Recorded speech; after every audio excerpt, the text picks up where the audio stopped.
Hey, what's going on, guys? Xbox Online Channel, host Sega Forever here. A little bit late with this video, but getting it done nonetheless. Give some time for some people to jump in. I know there's some people in the group that kind of like these type of videos that I do, which tend to focus around politics. And when it comes to politics, we have a lot to talk about, especially when you look at global and excuse me, global politics, global economics, the stuff that's been happening the last couple of weeks. For which I wanted to do a video, but again, I told you guys I've been a little bit busy, so it's been a little bit hard for me. But again, this is my New Year's resolution, and this is something that I'm interested in, so we'll talk about it. Because if you guys have been paying attention to what's been going on in the world, and not just in our country, man, there's a lot going on right now, and we'll try and break it down. As you can see, we're going to talk about the New World Order, which I should have named it the New World Order, right? Because if you think about the New World Order, aside from if you're old like me and you remember it from wrestling, um, but there's a lot of things going on in the world, and there's a lot of players when it comes to this kind of stuff, and there's a lot of people with their different ideologies and what they think the world should be like and how it should be run. And currently, right now, we have a person in office, our current president of the United States, who has a differing of opinions, him and his administration, and that's why you see a lot of the stuff that's going on right now in the world. Hold on. Hey, what's up, Daniel? Yeah, just doing a quick political podcast, man. It won't be too long.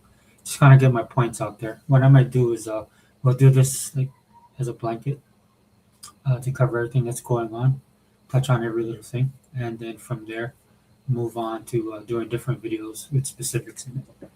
That's what I think about doing. But thanks for being here, brother. Happy Monday, man. Yeah. Well, since it's Martin Luther King Jr. Day, I'm off. It's a federal holiday, so that's why I'm able to do this video. And so, hold on, let me check this real quick. And like I said, it won't be too long. I just want to touch bases on it. And what I'll do later on is I'll do separate videos on it to get into the nitty gritty of it. As things progress, man, because things are happening at a really breakneck speed, right? Because there's a lot of stuff going on. In fact, that's one of the reasons why it's hard for me to put these videos out because things change so quickly, right? But for me personally, these are all my own thoughts and opinions. I'll be sharing something. In fact, I'll do a video with Glenn Beck that he released this morning, which I think is really necessary for people to get an understanding of some of the things and some of the things that we're doing, some of the things that the president is doing, and why we're doing what we're doing, right? And I'll chime in with my own stuff, right? And again, just to let you guys know, I have a political bet. That's if you guys listen to my channel or you hear my commentary, you probably figured out what it is, right? And I know some people have left my channel or I've lost friendships over this kind of stuff, but it's fine. Um, it is what it is. But just wanted to let you guys know, man. This is again, I say this on my videos as well. This is stuff that is really interesting to me, right? I like geopolitical things, right? I like analytics. Yeah, I took some courses in analytics, sociology, stuff like that, and I like the science of it and the patterns. So just letting you guys know, putting it out there, just because some of this stuff I might agree, I might not agree. But I think it's important, man, for a lot of people, especially to check their biases, and that's something I'm going to talk about because it's really bad. It's really bad. I've been watching a lot of channels that I follow, dude, and it surprises me um, how and some of these people I respect, right? But their inability to kind of draw back and look at things as a whole, as opposed to letting their emotions and their opinions get the best of them. I've talked about it on this channel, right? TDS, Trump derangement syndrome. It's really bad. It really is a condition. I think it actually should be studied, right? I think it's something that it could be actually considered a mental illness at this point, because it's one thing not to like a person, right? And we deal with this. You guys know I'm a pro Xbox channel. We deal with this even in gaming, right? There's just people that hate Xbox and hate Microsoft, regardless of what Microsoft does, right? I said this years ago. Microsoft could, or Xbox could come up with a cure for cancer, and people would still hate them, right? It's just the way people think and their mentality. And I tell you guys, man, on my channel, don't ever be that person, because it also it can be used against you, man, which is what's happening in the world right now. right? The current or President Trump is an expert at that, using other people's weaknesses to his advantage, right? And the funny thing is that he has weaknesses as well, but he's cognizant of it. So he also uses that to try and when they talk about the art of the deal and how he's able to do so many things is because he's cognizant and he realizes how people are in human nature and his own flaws. Now, whether he acts on that or not or cares, that's a whole nother subject. I told you he does have a big ego. Okay. But at the end of the day, all of these things, man, you can't let anybody get in your head. That's just something I learned. I played basketball when I was younger. That's just something I learned from sports. Dude, because once you let somebody get in your head, dude, you lose all control and you can be manipulated, and that's what's going on in the world today. Case in point, we'll talk about Venezuela a little bit. Right, you saw what happened, how the U.S. military went in, did a military action, and just went in and took the president of Venezuela. Um, some say he's legitimate, some illegitimate, but at the end of the day, the military did a military action, went in there, and just took him right out of his stronghold. Right, and it's amazing to me because a lot of stuff was shown um, in that in that military action that we did that a lot of people, especially the experts out there, had no idea of the capabilities that we had. Now, for myself, not surprising, just for the simple fact that I understand the way our military thinks. And one thing with our government, and this can be good or bad, but one thing that we do is we always want to stay ahead of the curve, right? Especially when it comes to military power, right, and military technology. There was a show that I used to love watching back in the day called Future Weapons, and it's interesting because some of the stuff they talked about, and this show I just no longer on here, and I know the host, former special forces, but yeah, like a lot of these news channels who bring in these experts and analysts and stuff like that. They have connections to the government entities, people within the government, the communities and stuff like that as well. But they're able to get access. And the thing I loved about this show, man, is they showed a lot of the stuff that the military was working on. Now, when you look at it, it is kind of it was like future weapons, right? So a lot of it was futuristic. So most people were looking at it like kind of science fiction, right? Fast forward to what happened a couple weekends ago, and then you see a lot of that stuff that they were talking about was actually stuff they were working on, and that we that the U.S. military is ahead of the curve, right? And if you guys haven't had a chance, there's a eyewitness report from one of the security forces, a guy that actually survived the attack, and he talks about it succinctly of all the things that happened, how the military came in. He said a lot of the right from the jump, man, everything got shut down, so communication was down. These guys couldn't communicate with each other. Then the helicopters came in, and with the military and stuff like that. But he said even before that, um, the the people on the security force they got hit by something. A lot of people are saying it's a shockwave or something that hit them, and then he said automatically people's nose started to bleed, his head started to hurt, and a lot of people were vomiting blood, and then they just kind of bent over because the force of impact was so strong. Right then they saw the military come in, and there was nothing they could do because they're immobilized. And then he made a reference that when the soldiers came in, it seemed like they were shooting 300 rounds per minute, right? Which would indicate that we have drone technology, right? A lot of them say that we're using drones for the basic attack, which happened prior to the military even landing. But all of this stuff was calculated, all of this was plotted out and stuff like that. And if you guys remember, like last year sometime, we had that drone incident in New Jersey where a lot of people were reporting drones and bright lights and stuff like that. And there's a lot of people saying that it was what it could be either alien technology, super secret government stuff. It was all kind of stuff, all kind of rumors. Which I do like that kind of stuff, guys. Whether it's true or not, I just love doing that. I told you guys I like going down those rabbit holes. I find it interesting.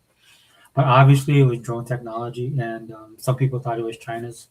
Right? Because if you guys didn't know, China's buying a lot of land near military bases. But it was none of that. It was us, right? And that proves and what happened in Venezuela shows that it was actually us. So, that answers that question. and kind of tipping our hand and letting people know, because a lot of the experts, like I said, out there, all these analysts and stuff like that, they're actually, you could just see the surprise on their faces, right? Because these guys, that's what they're paid for. They're paid to track these things and give their analysis. A lot of them give their opinions, which they shouldn't do, unless it's an opinion piece or that's what they're paid for, right? But you can tell across the board, not just the analysts, but military installations from other countries, they just didn't realize how far advanced we were, right? And it's actually changing the entire, as you can see, the entire global military network, right?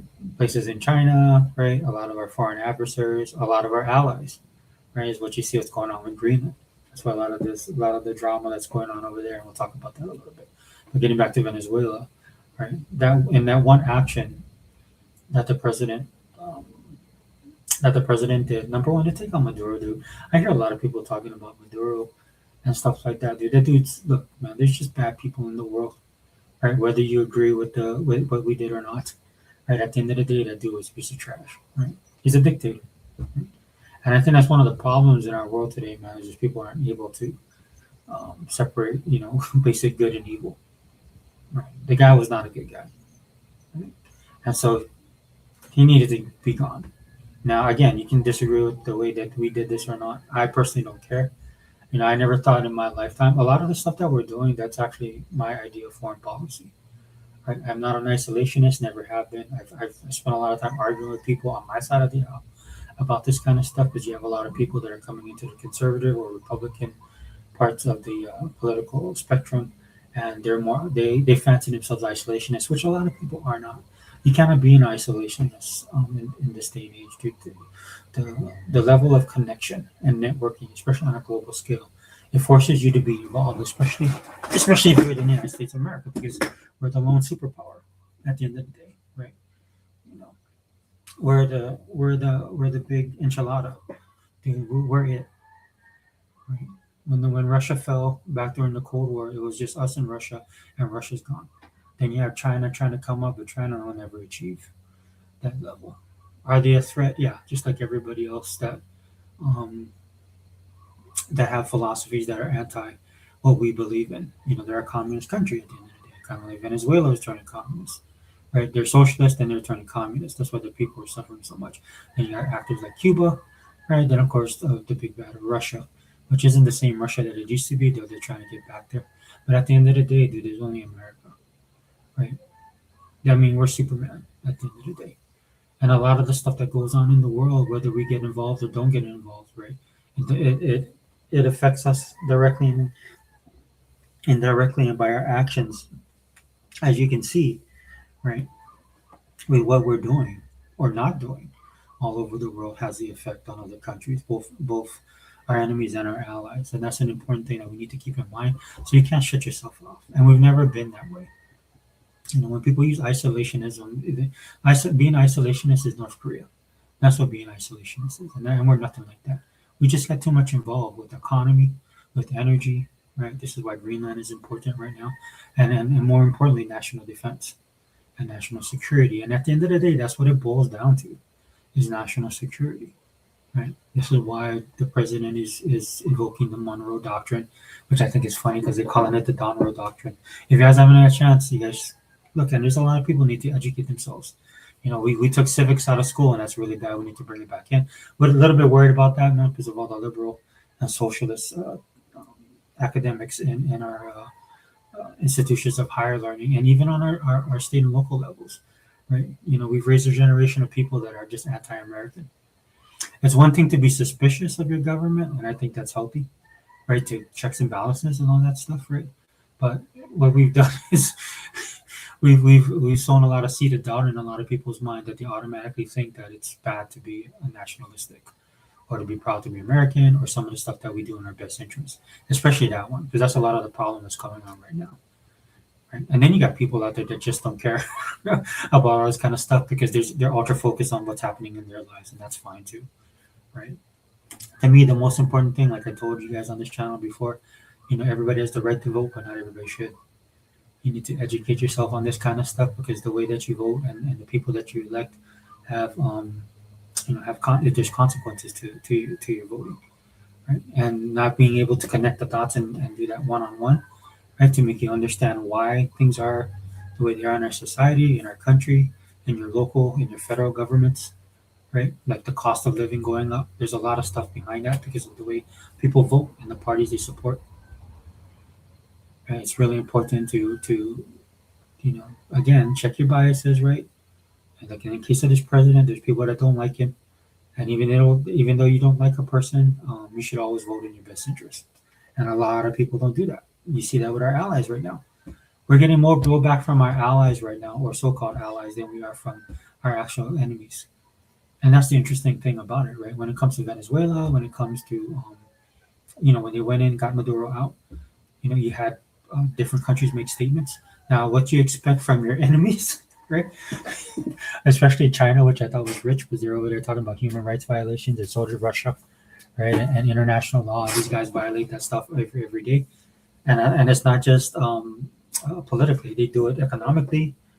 They do it through energy. They do it through their policies, right? You see China trying to do that now, right? And I get it why they do it, because I understand them, right? Because they're apropos, they're against the Western civilization, Western way of life, right? And I'm not saying Western civilization is perfect, but what I'm saying is they have a different mindset when it comes to the new world order, right? And the way they want the world to be run, and they take active, they take action on this kind of things. And they try and they do everything in their power, man, to try and change the global order, right? And people need to know this stuff. People need to educate themselves on these things, right? If you don't know what BRICS is, you should look that up. If you don't know what's going on with the energy issue in the world, right, you should look that up as well, right? And then if you guys do that, then you understand that there's a lot going on behind the scenes that might actually change your opinion and your way of thinking. Like, for example, when it comes to green energy, I get accused of hating green energy. And it's not that I hate green energy. I think green energy is an important component on our overall strategy when it comes to energy on a national scale. But what I don't like is the fact that a lot of people who push green energy, they do it because they're ideologues, and they do it because of greed. It's interesting to me because a lot of people talk about oil and greedy corporations on oil, but nobody does the money tracing on the green energy side, right? Especially when the government got involved and big corporations got involved. They just told you guys that they're green, that they believe in sustainability, and some of them do, right? But a lot of them are ignorant, right? That's why if you guys want to watch great videos, you see when these people get called up in front of Congress, right, and they ask them um, about the why they believe in green energy and the sustainability of green energy, and they're not able to answer that. I saw one great clip where this girl was over there. She was getting approved for a position in the government. It was a government position, right, in an administration, previous administration, and they were questioning her about her bona fides when it comes to green energy, and she couldn't really answer. Right, it's because it's not knowing the background of it. It's more like a religion. It's what they believe in, right? But unfortunately, you just throw a couple of curveballs at them, and then they're exposed. For example, the congressman was asking, why, what would you do if she's anti oil? I said she wants to get rid of oil completely. Right? And then he pointed out to her, everything that she's wearing, right, the water bottle she had on her table, all of that stuff is made by oil or oil byproducts. So what would she do to replace that? How can, from the clothes she's wearing, everything is infused with that stuff, right?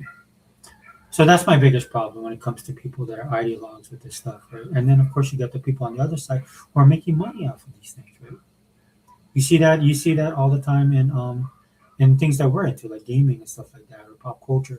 Where these big corporations come in and they tell you, "Oh, we believe in equality, we believe in all this kind of stuff," when you really don't. And obviously that's showing, right? Because now that the money's dried up, right, and things are more economically strained for these corporations, all that stuff went out the door. All these people got let go. They told them it was because of bad economy, but they knew that they were bad for the business. Right. So at the end of the day, man, just study this stuff, man. Look at it more closely because again, it does affect you, and more importantly, it affects me, which is what drives me nuts. But the thing that I love the most about what the president is doing right now,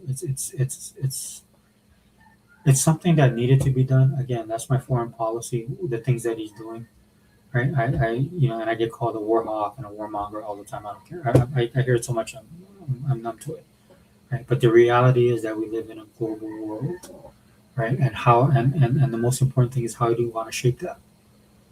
How do we want to shape that world? And what is our involvement in that? How much should we be involved and how much we don't want to be involved? Like, for example, I will agree with people. I think we have too much of a big footprint for various reasons. But a lot of the stuff that we do 40 to 50 years ago is not applicable to today.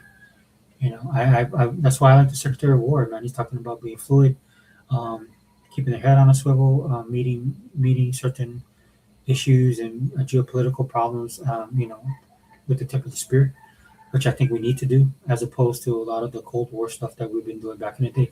And I don't have anything against that. My favorite president is Ronald Reagan, right? And what he did back then was out of necessity, because the environment was different, the politics was different, the global map was different back then, and we live in a different age right now, right? Where I think using the Monroe Doctrine or the Donroe Doctrine really serves a purpose now, right? To secure up what we have in the Western Hemisphere, like Russia's trying to do, and what China has and is trying and keep on doing, right? And for people that are out there talking about colonization and empire building and all this crap, never heard a peep from you guys over the last 15 to 20 years, right? When we opened the world trade markets to China, everything changed, and this was back in the 90s, and that was in Clinton, right? And these guys have been building up for years, and nobody said a word. All the human rights violations, right? All the green, all the people that believe in green energy and preserving the earth and stuff like that.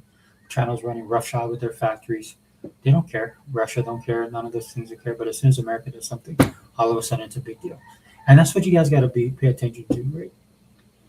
And it's something that the president knows. This is why he's doing a lot of this stuff. By doing what he's doing, he's sent shockwaves that's affecting the entire globe, and people are talking about it. Which I find interesting. I find funny, right? Because a lot of this stuff's been going on for years, but only now people are starting to auto focus on it. Hey guys, 1 second, guys. I'm so sorry. I'm gonna have to do a brief intermission, real quick. I'll be right back.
Sorry about that, guys.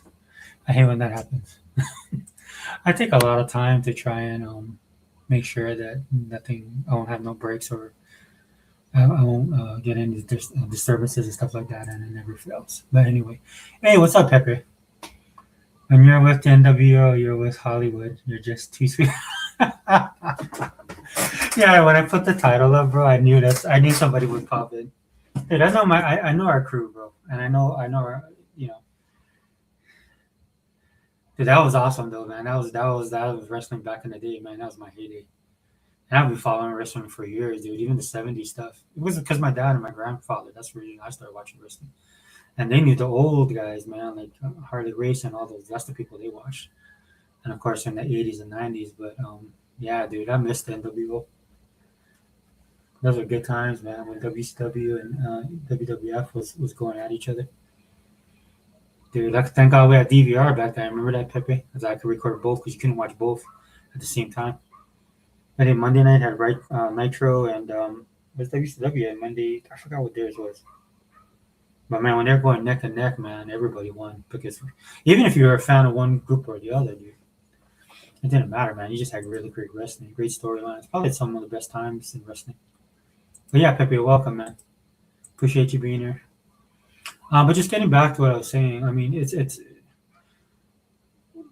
so what it is just when you're looking at the world as a whole, there's just a lot of stuff going on, and it's you know we have a president in office right now who has a certain mindset, and I'm not gonna, you know what, I'm like I said earlier, dude. This is how foreign policy, in my opinion, should work, right? America first, looking at our own borders, looking at our own countries, cleaning up our own house. That's the most important thing right now because we got a lot of stuff going on locally in our own nation that we need to take care of, right? And you see the president. I mean, that's amazing to me that it's not even been a year, guys. People are complaining. People, especially that hate the president, they're complaining the most. Dude, they feel like it's been 3 or 4 years. It's been what? I don't even think we hit. Well, no, wait, we're in January, so it's been a year. Whatever. Yeah, we passed a year. It's the anniversary. And man, when 2026 hit, man, nobody saw that coming. He hit the ground running. When he did what he did in Venezuela, dude, that put the entire world on notice, right? And then he gave his list of other countries that he's looking at, right? And one of them is Canada, right? He's looking at Canada right now because of their northern allies. And and the problem with Canada is they have socialists in charge of their country. Because as a whole, if you look at Canada, it's kind of like America. Like if you look at the map of America, it's majority red, but all of those reds are in rural or non-urban areas. Then when you look at the heavy concentration of blue, it's all in the cities. When you look at like or states that are blue, like where I live in Hawaii.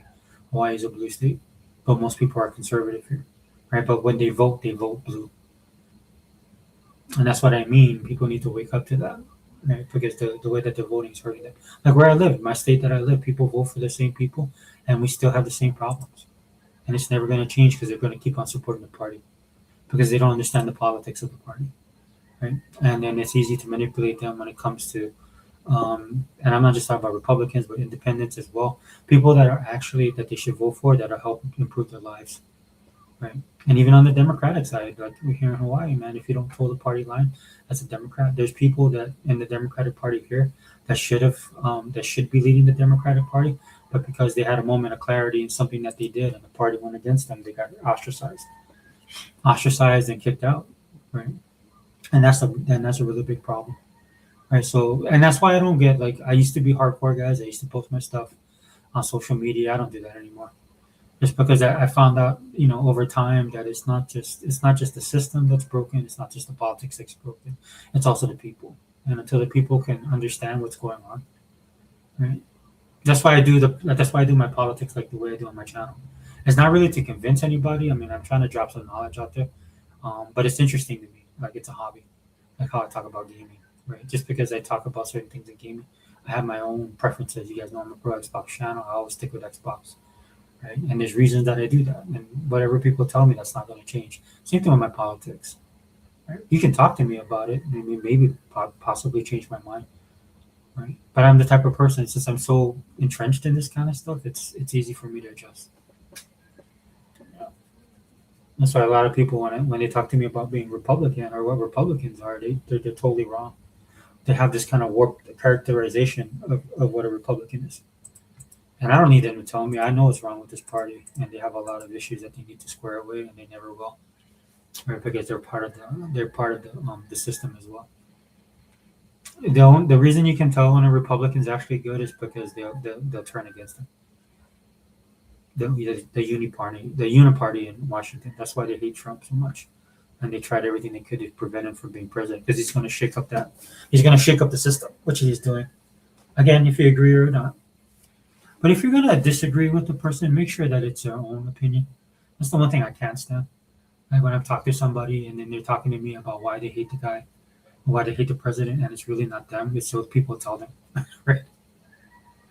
That's the one thing I like to say all the time is like, he's either an evil genius or a complete moron. I mean, it's either one or the other, right? And that's what you get from a lot of people. They'll say it in the same breath when they talk to you. They tell you, yeah, he's he's evil. He's breaking the world. He's a mad genius. And then they're like, oh, but he's a complete moron. It doesn't make any sense. Right? And that's all emotion. And like I said earlier in the podcast, it's not good to do that. It really isn't. Right? And again, I agree with what he's doing, man. The down the road doctrine. It's not about colonization. It's not about empire building. It's all it is about shoring the Western Hemisphere of where we are, right? Because there's so much stuff going on in the world, man. There's a lot of bad actors, and then we have a lot of weak allies, and that's what hurts it at the end of the day, dude. Because the people that are supposed to be your friends, the people that you're supposed to depend on, you can't do that anymore. And the reason you can't do that is because it's the simple fact that they're changing. It's not it's the classical. It's not us, it's them. And we had issues in this country as well with that, right? But because of the way the freedom is ingrained in each and every one of us as an American, and the way our system of government is, and more importantly, that we have a constitution, right? And we have a history that supports why this country is the way that it is. That's why so many people here they'll see something happen bad in Japan, and then they see how the society works in Japan, and they're like, oh, why can't we have that here in the U.S.? You can never have that in the U.S. because we have freedom of choice. We're not monolithic. We're very diverse in both culture and thought. It makes America what it is, and there's some bad stuff that comes with that, right? And it's not that we can't be like. Well, let me rephrase it. It's not that we can't be like Japan, but because we put so much onus on individuality and personal freedom, right? It's up to every single person to make that conscious decision. Where in countries like Japan, it is kind of a conscious decision, but not really, right? It's societal pressure, right? And that's a lot with a lot of the Asian countries, right? And we've evolved, or some might say devolved from that here in this country, right? There was a time in this country, right, where that kind of stuff mattered, right? But because of the way the country is now, and I'm not saying that's good. I mean, we could kind of get back to that. It's something that I look at when I look at places like South Korea or places like Japan, where there's this societal pressure that keeps people in check, but at the same time, it limits your individualism. So I would take what we have over that. Right? Yeah, it's great that we could do that, but I would rather have that based on somebody's personal responsibility. And that's why we need to get back to this kind of stuff. This is why a lot of our social norms and stuff like that need to be reasserted. That's one thing that made America great. Not that we were forced to do things, but we had the freedom to do it, and we did what was right. Not perfect, but we were a way better society back in the day. Pepe says most all the great wrestlers from my childhood passed away. Yeah, yeah, Pepe. Yeah, I follow a couple people still online. I think it was $1 million man. I think it was his birthday yesterday. I think he's like 71, bro. And if you're like older, I think we're about the same age, bro. We ain't spring chickens either. I was telling the boys, man. I was telling them, before you see an in memoriam session and you kind of know the people because they're famous. But a lot of the people passing away now. I mean, I grew up watching their stuff. Like I knew them. I know them, especially when it comes to entertainers and musicians. You know, so it's crazy, man. It's like I ain't getting any younger either.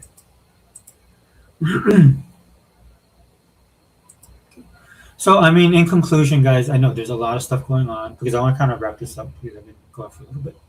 Because I do want to share this video with Glenn Beck. Like I said, I think he's the person that has his pulse on the finger, man. Because he's the first person I heard talk about Venezuela the way I looked at it. And I'm glad that a lot of these guys, especially people on the right or conservatives, are finally stepping up and taking onus of it. Right? Because to me, it's not bad. Because I've always been like these guys. Like the critique on us going into Venezuela is about the oil. Yes, it is about the oil. Right? It's because of a bad actor. Yes, it's a bad actor. But ultimately, dude, it's about national security, dude. You can't have, because a lot of people don't keep up with this stuff, dude. So we have bad actors that are trying to get a foothold on our part of the world, right? And you have a president in office right now that says, no, we're not going to allow that. And that's a good thing. That's a very good thing, right? Because we had a previous president that wouldn't do that. Then we had a previous president, mostly Democratic, just being honest with you guys, right? That they want this, we all come together, kumbaya world, and it's not the way that it is. That's just not reality, right? These people have bad intentions, and we need to call them out on that. And people need to educate themselves on what's really going on. Like a lot of people, when the president talked about Panama, come out, and I get it. The way that he says it, caustic, bombastic. Some people just don't like that type of thing, right? The way that he says stuff, but at the end of the day, it's he's right. Because you have, that's why we talked about Panama. Dude, China had their fingers all up in there, right? And then you even have the news now, man. There's both foreign media and even our own national media talking about this, and they're talking about it like it's some kind of boogeyman or some kind of unicorn. It doesn't exist. It's all in his head. It's all in people like me who know this is going on. It's all in my head, and it's not, right. It's happening in real time, right. It's just that our news doesn't report on it, right, because our news is too busy reporting on Epstein files with the president and stuff like that, right. And that's to our detriment. We need an honest press. You saw what happened with that kid. I don't know what his name is, but he went to Minnesota, saw exposed all the fraud. Now the government's finally acting on it, right? The big news media, well, Fox News at least, and Newsmax, and some of those ones on the right side, they weren't even covering that stuff.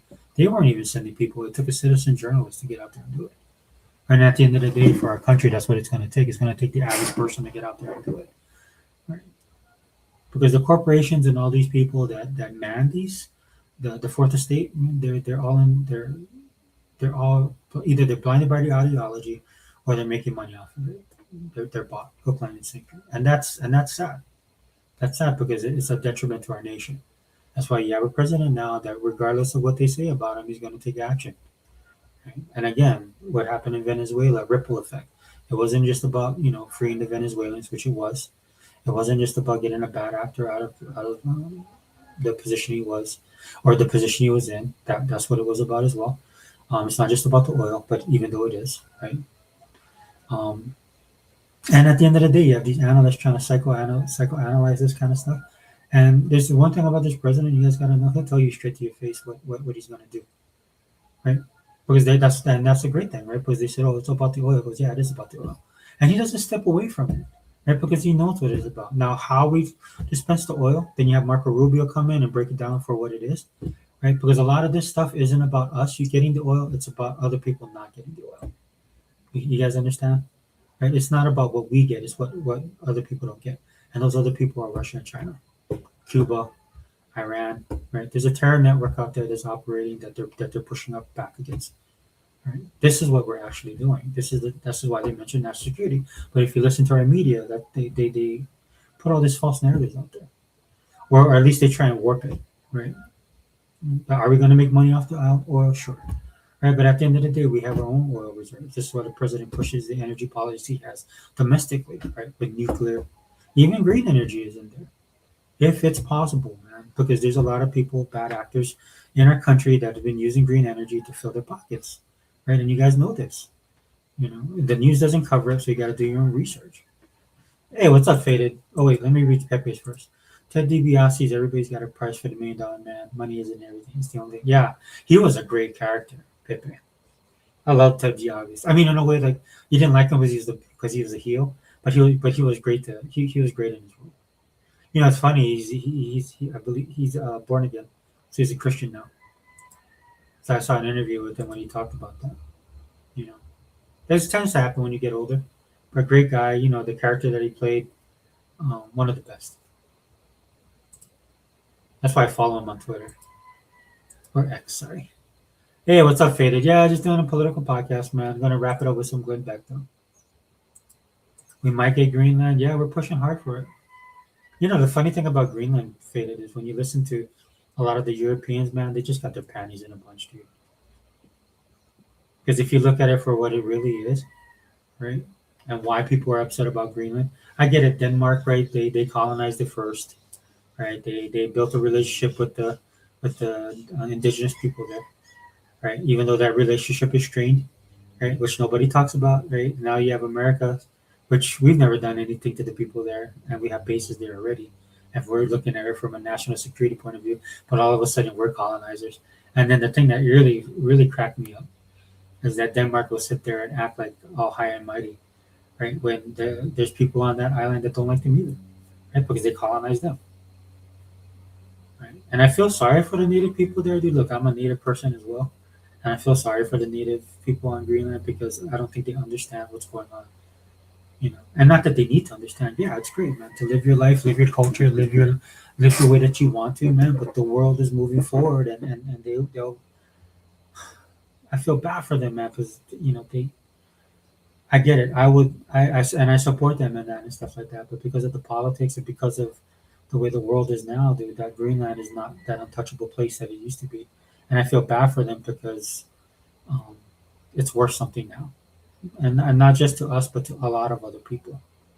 And there's other people in the world that won't be as gracious as we are, even though we're being heavy-handed. And that's it. And that's what it is. At the end of the day, we're just being heavy-handed. And when you listen to Europeans, man, I mean, it's funny to me because they're sitting over there, wringing their hands, right? They talking much smack, right? Like they're going to go to war with us. Canada, like their prime minister said, we'll defend Greenland, go to war with the United States. And then you got like Denmark, and then you got France. They send troops over there, and in a sign of solidarity. I mean, they only sent like 30 something people, right? And I was like, come on, dude, get out of your feelings, dude. You know, be pragmatic, right? Understand why we're doing what we're doing. Because at the end of the day, if things go south, guess who's going to have to go there? If Russia and China decide, okay, we're going to go, maybe they'll do like they did with Venezuela or Panama, right? They'll go in that way, right? But if the people in Greenland, because they don't care about money, they don't care about that kind of stuff, or so they say, right? From the reports that I'm getting, is they just want their way of life, right? And then China and Russia, you think China and Russia will understand? No, they don't care, right? So then things go south, right? They invade, or they put a lot of pressure military on Denmark. Who's going to go? Or not Denmark, but well, on Denmark as well as Greenland. But who's going to have to go? Of all the countries in the world, what country is going to go over there and have to stop them? I'll give you a hint. It begins with U, ends in A. Pepe says Greenland, you will be bought. Ted Pepe says Greenland, you will be bought. Ted DiBiase, money.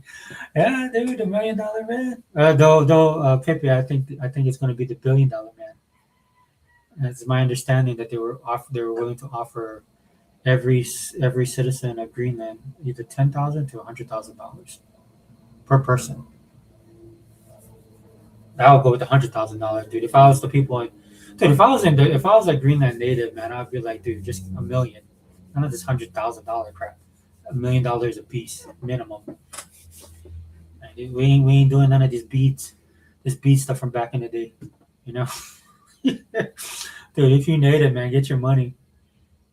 And the funny thing is, it's not to own it. It's just to open up negotiations with native peoples on Greenland. That's why I think Denmark's pissed because Denmark has an uh, overlord type of relationship with the native people in Greenland, which is funny to me because I just found that out and I did the deep dive on it, and it's funny to me because there's animosity between them, and that's kind of what the Trump administration is trying to take advantage of. If I'm being 100% here, they're trying to take advantage of that, but I think they'll be better off with us than with Denmark, right? Because it's more of a social thing with Denmark, right? I think it's like $500 million they give to Greenland, and so it's almost like a welfare program, kind of like how we have with Native Americans here, and that's something that we need to work on as well. Though native peoples here in the U.S. they have a lot more mobility. Same thing with me. Like I'm Native Hawaiian, so being an American citizen affords you not just being a native person, but being an American citizen affords you a lot of rights that most people in other countries don't have. Right? Freedom of speech, economics, all that stuff. Right? And so I think with us, it'll be a lot better than it is with Denmark. Denmark kind of keeps them on their social leash, social program leash, which I feel bad because they have so much potential in Greenland, right? And of all the countries in the world, we're one of the few that can actually help them realize that potential. So I think it would be good for them personally, but that's up to them. I mean, should we go in and invade them?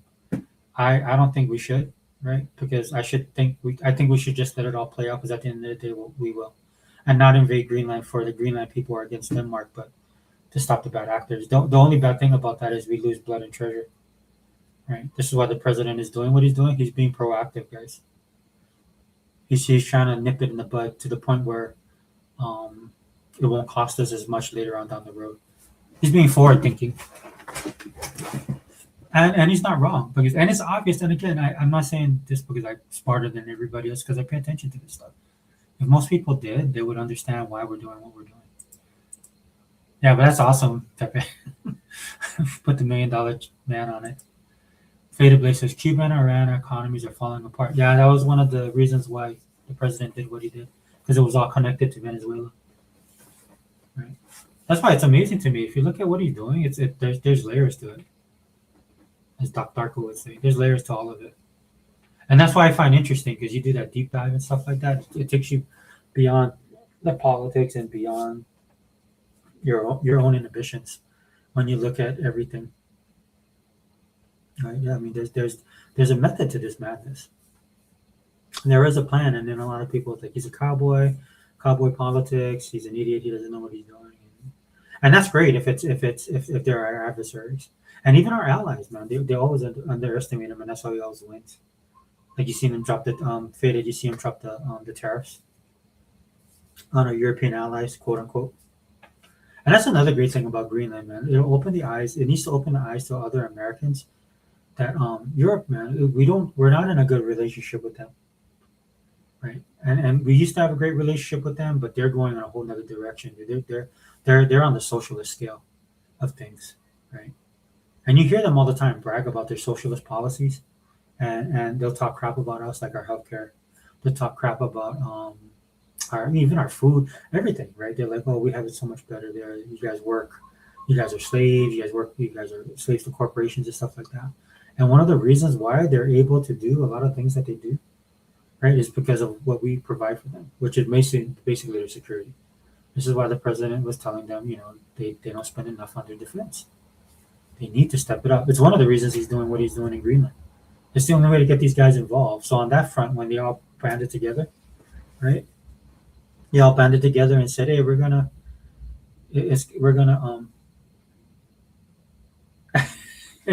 sorry, let me adjust this. Ray, hey, it's about politics today, guys. Yeah, so if you don't like the politics, yeah, it's probably not the podcast for you. But hey, thanks for checking in. But Ray, we're gonna do probably in the next podcast we do. I might do something with the guys today. I'm running short on time because other stuff popped up, but we're definitely gonna be talking about the showcase this Thursday. And I kind of want to do a pre-show. Maybe I'll do that later on today with the guys because I did educate myself on what's going on. And we did a 2026 future casting on Saturday with the crew. And so I do want to give my thoughts and clear some stuff up and then prep for the big event that's coming up, which will be what? Thursday. So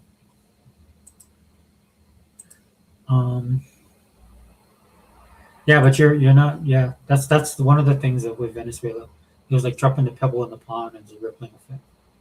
And this is why he moved on to Greenland. This is why he's so harsh with Canada right now, because they got a prime minister that's also a socialist piece of trash, and to the detriment of the people in the country. But the people voted for him, right? So they're getting a harsh reality. We did that the last 4 years, right? People were anti-Trump, even though he did well with the economy and certain things. They just didn't like him. They voted in Biden. I personally thought they cheated. You guys know that on this channel. But he ran the country for 4 years, and look where we were. And we're suffering from the consequences of that now. And this is why the current president is taking the actions that he is taking right now. But the whole Venezuela thing was really about national security. All the other stuff is just cherry on the sundae. If we get money from the oil and stuff like that, and the oil that we can, we're not taking it over. We just want we want to bolster our own energy for our country. So case in point, right, when they talked about it, what it is like if we dealt with Venezuela, they either ban us from buying the oil, or they would charge us a ridiculous amount of money. So with this way that we can manage that ourselves. And then the money from that's supposed to be going to the Venezuelan people. So for me, that's the stuff you guys got to look at. That's a legitimate concern. But then you got to be open-minded about it because there's a lot of people complaining that the president didn't install I forgot the lady's name that gave him the Nobel Peace Prize. But then he also said, you just can't bring people in there. And he even mentioned Iraq, right? What happened with Iraq? We kind of like let the locals take over, and then that's when the Taliban and the guys came in, right? So he just wants to make sure because there's a lot of still bad actors, even though they got rid of Maduro. And so the transition is going to be that way. I mean, I I mean, look, dude, I play Age of Empires, dude. That's what I would do, right? That's my cup of tea. What he's doing, man. You don't need boots on the ground. You just need to enforce American power, and direct it correctly. Again, use the analogy of Superman. Right? One of the reasons why Superman is such an iconic character is because he has all the power, but how he uses that power. Right? And a lot of that stuff wasn't great for him through growing up in the U.S. The Midlands, ran being from Kansas, right?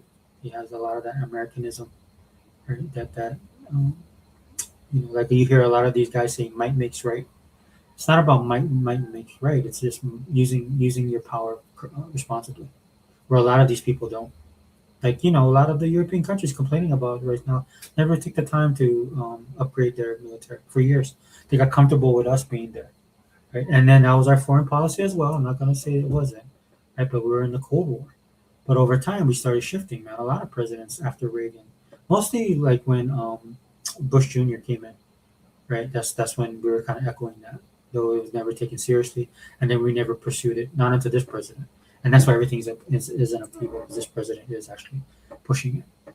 I mean, when you talk about invading a country, that's going to get people to notice. So, Fada says we might also annex Alberta after Mark Carney screwed Canada with making a deal with the ops China. Yeah, I know people in Alberta want to become well. They want to. The general public of Alberta wants to be independent, which I'm fine with. I don't think they need to be a state, but there's people in Alberta that wants their province to be a state of the U.S. as well as not. I think Manitoba. I don't know if Manitoba wants to be, but they'll come along because if they lose Alberta, and that's what it is, right? It's a domino effect. And Saskatchewan as well. The odd person out is British Columbia. Right? And then you got to be careful too when we do these kind of things, guys, because some of these countries, Alberta is more in tune with red state America, but some of these other provinces are more in tune with like a blue state America, right? So you'll be getting people that are used to social programs and stuff like that. And we're trying to wean ourselves off of that stuff because it's detrimental to a country's future. You saw that happen with some of the great empires. Why they fell was usually from within, and that's one of our Achilles heels. We need to get past the social program stuff. That's why the president went in and cleaned up Washington D.C. Because not only was his social programs bad, a lot of those guys were bad actors as well.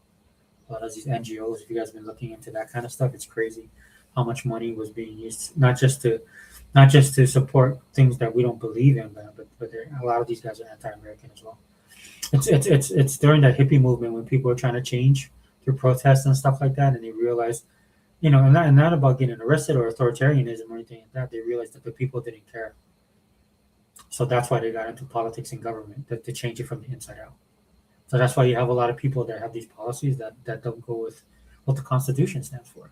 Right? Like that dude in the mayor of New York City, property rights and all that kind of stuff, dude. That's communistic, dude. That's anti-American. But I guess the people there are gonna have to find out the hard way. I mean, it sounds good on paper, man. People and he tell you what you need to hear, but the consequences are going to be devastating. And if you don't believe me, just look at other parts of the world. There's a reason why people are third world countries. It's not because of lack of resources, man. It's all about the decisions that their leaders make. And then in a lot of those countries, a lot of the leaders, because people want to push back against it, then they become tyrants. That's how you have Irans. That's how you have the Cubas, all that stuff. But yeah, I mean, Faded. I would like they're. I mean, they're talking about it a lot. I think people in Alberta is a little worried because of what we did in Venezuela. Not that I think it's bad for them. I mean, I think we'd welcome them, right? The more the merrier. Plus, they're culturally they're more in tune with us. I mean, American way of life, not red or blue, but just the American way of life. Independent, right? They bring a lot to the table if they come in, especially with the oil. Because we already have that relationship with them. I mean, a lot of the business they do is with us anyway. So that would help. Pepe says, Iceland, you're next. There's a comedian that made a funny point. He said that the president fell for the Iceland Greenland thing, right? Because of what the Vikings said. They named Greenland green, but it's actually icy, and Iceland is actually more green. So the guy said that's what the president fell for. He meant to take Iceland and not Greenland. That was funny. Pepper says Y2J, you made the list. Yeah, dude. If we're gonna go there, man, and there's a lot of people on his list. But again, like I was saying earlier, it's good that the American citizens see this, dude. I mean, look, Europe has a lot of disdain for us. And I'm not talking about the average person. Like we can have a lot in common as far as people, right? But when it comes to governments and people in society, like higher ups, dude, they hate us, dude. And that's what I love about this thing with Greenland because it's exposing them, dude. They have a lot of disdain for us, and then Europeans in general, dude, they just kind of look down upon us. You know? Which is funny because like over the last couple of years, there've been a better, more understanding, and some of their stereotypes of us, because of the internet and because people are traveling more and coming to the U.S. There are people from Europe that move to the U.S. because they don't like what's happening in their country. So we broke down some walls.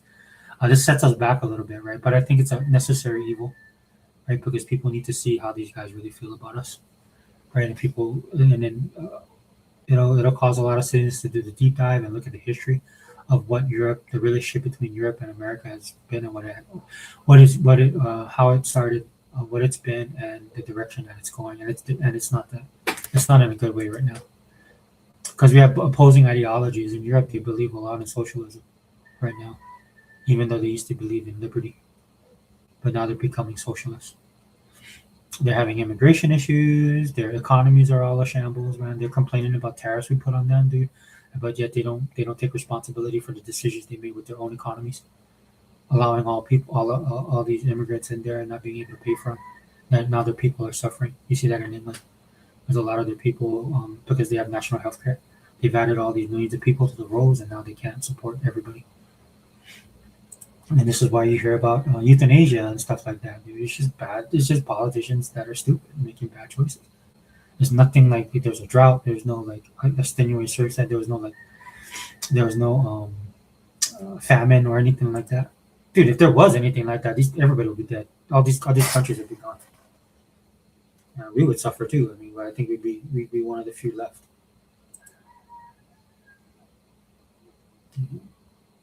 Like the old saying, life is hard, and it's really hard when you're stupid.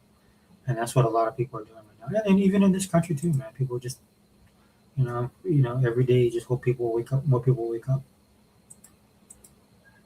Um, Ray says Trump is kind of harsh towards France. It makes no sense because the Paris Olympics gave Orange Boy the elections for free. Yeah, but Ray, France don't like us. They never did. You know what I miss about France? I miss that proud French. That's what I miss. Like when I lived in Florida, dude, and the French would come over here, they just look down on you, man. Like the way they would talk to us. Like I worked at a grocery store, so I was there, and it would just be so. Oh man, it was just dripping off of them, dude. The way they were, and it was funny because you had people from England there, and they would apologize for them. They would, oh, don't take them seriously, love. I mean, like this one lady was like, don't take them seriously, love. Dude, they're French. That's just the way they are. But even that's changing, Ray. I mean, I would rather have that back instead of the French they have now. Especially like when you look at Macron, man. I'm just like, bro, come on, man. You guys used to be so hardcore. You guys used to have so much pride. But that's another one, man. They've changed the demographics of their country, man, and they're suffering for it. And then it's funny because they have French politicians that want to get back to French being more nationalistic, right? And they're considered far right. Shoot, I'm considered far right because of the things I say. Ray says, "Hey, just be honest. You want the superpower conquer dopamine? I mean, if we're gonna have to be in charge, yeah. It's not so much about us being the superpower just because it's superpower in our best interest, right? Like I said earlier, if Russia and China move on Greenland, and what I mean in moving Greenland is like what they've been doing to other countries, like the nations in the Polynesias, right, and other Southeast Asian countries. Go look at what they're doing with the Philippines. That started off with a good relationship, and then they became forceful, right? Because they have ulterior motives. China wants to be the hegemon in the world, and they're going to be horrible at it. And that's one of the reasons why I don't like it. But I mean, if we're going to do that, it's because of our best interest. That's what I'm pegging it on. So if Greenland goes bad, right, then we're going to have to go in, and a lot of people are going to have to die, and then we're going to lose like we always do. we're gonna lose men and treasure like we always have for the last 70 years. Just go look at the. In fact, I want to do a video on my channel. It's just gonna be showcasing just this one video that I saw. Like I'll be doing videos like that instead of me just talking like this. But yeah, that I mean, if and I'm just being honest, right?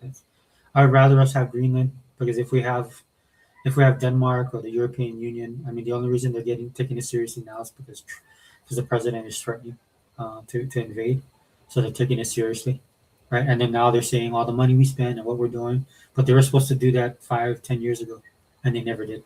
Why? Because we keep on pushing and it's our fault too because we don't apply the pressure on them that we should, right? I personally, Ray, if I'm being honest with you, I don't want to be the hegemon. I mean, I think we should get out of NATO. It's just by default that we will be, because it's going to affect us one way or the other. This is why it's good that the president is shoring up the Western Hemisphere so that we don't have to fall victim to that. You saw what happened during COVID, right? What happened with what is that? What happened with the I can't think the shipping lanes, right? Supplies and stuff like that. We're too dependent on other countries, especially China. So that costs us a lot, And sometimes you have to go through those harsh lessons to understand what's going on in the world. So I like the fact that he's going to do that, bring industry back here, right? Because it's this is the one thing I don't like about capitalism is the crony capitalism, which is what we have, not real capitalism, which is fluid, right? Because a lot of the stuff that was happening in the global order should have brought things back here to the U.S. We never should have got rid of our industry, right? We should have toughed it out and made it better, but we didn't. We outsourced.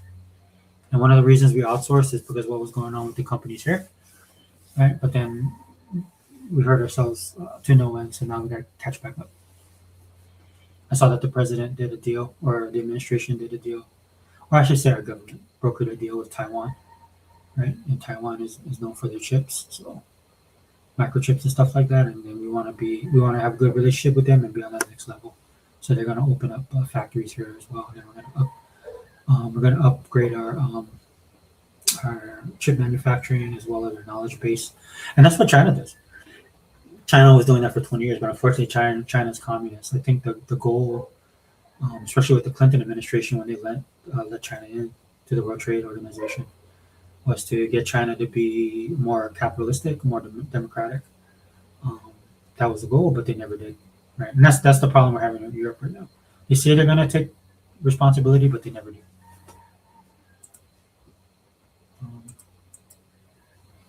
Right, says if Russia and China want Greenland, they will have to fight for it. It makes no difference.